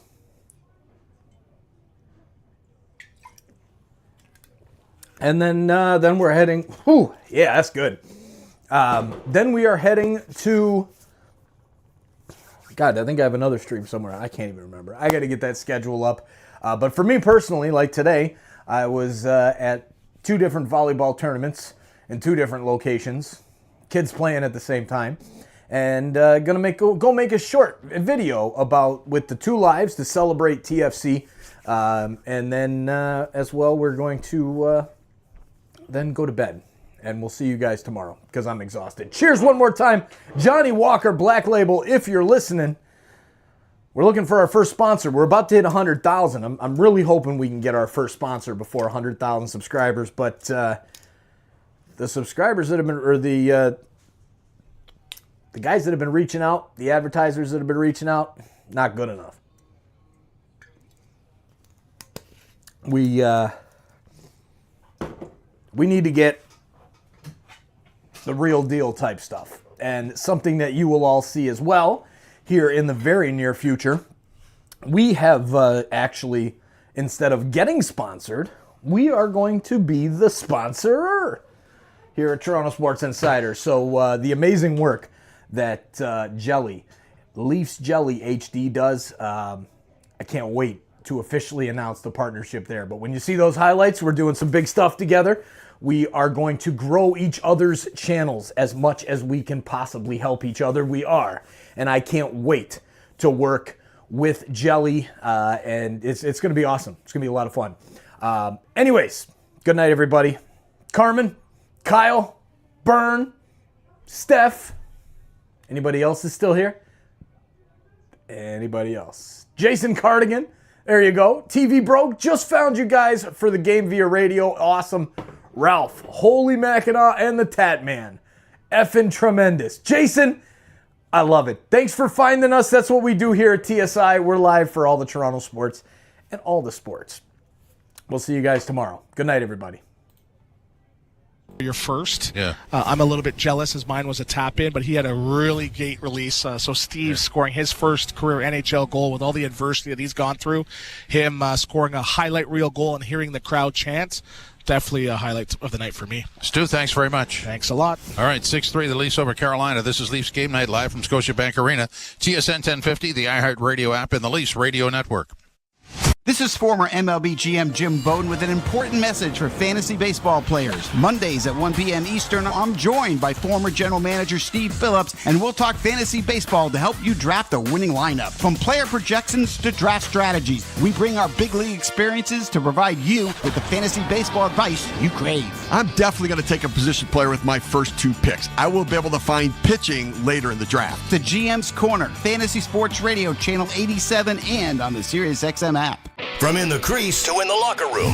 Four Nations Team Canada Face-Off associate GM. Jim Nail, you as a manager view goaltending going into the tournament in February? Now, we're talking about two of the guys that won Stanley Cups and play in those type of pressure games. That's a pretty good resume to have. So we're pretty confident with it and pretty confident with the team that we're going to have playing in front of them. SiriusXM NHL Network Radio, SiriusXM 91, and on your schedule with the SiriusXM app. Feel the excitement of the UEFA Champions League knockout stage on SiriusXM FC.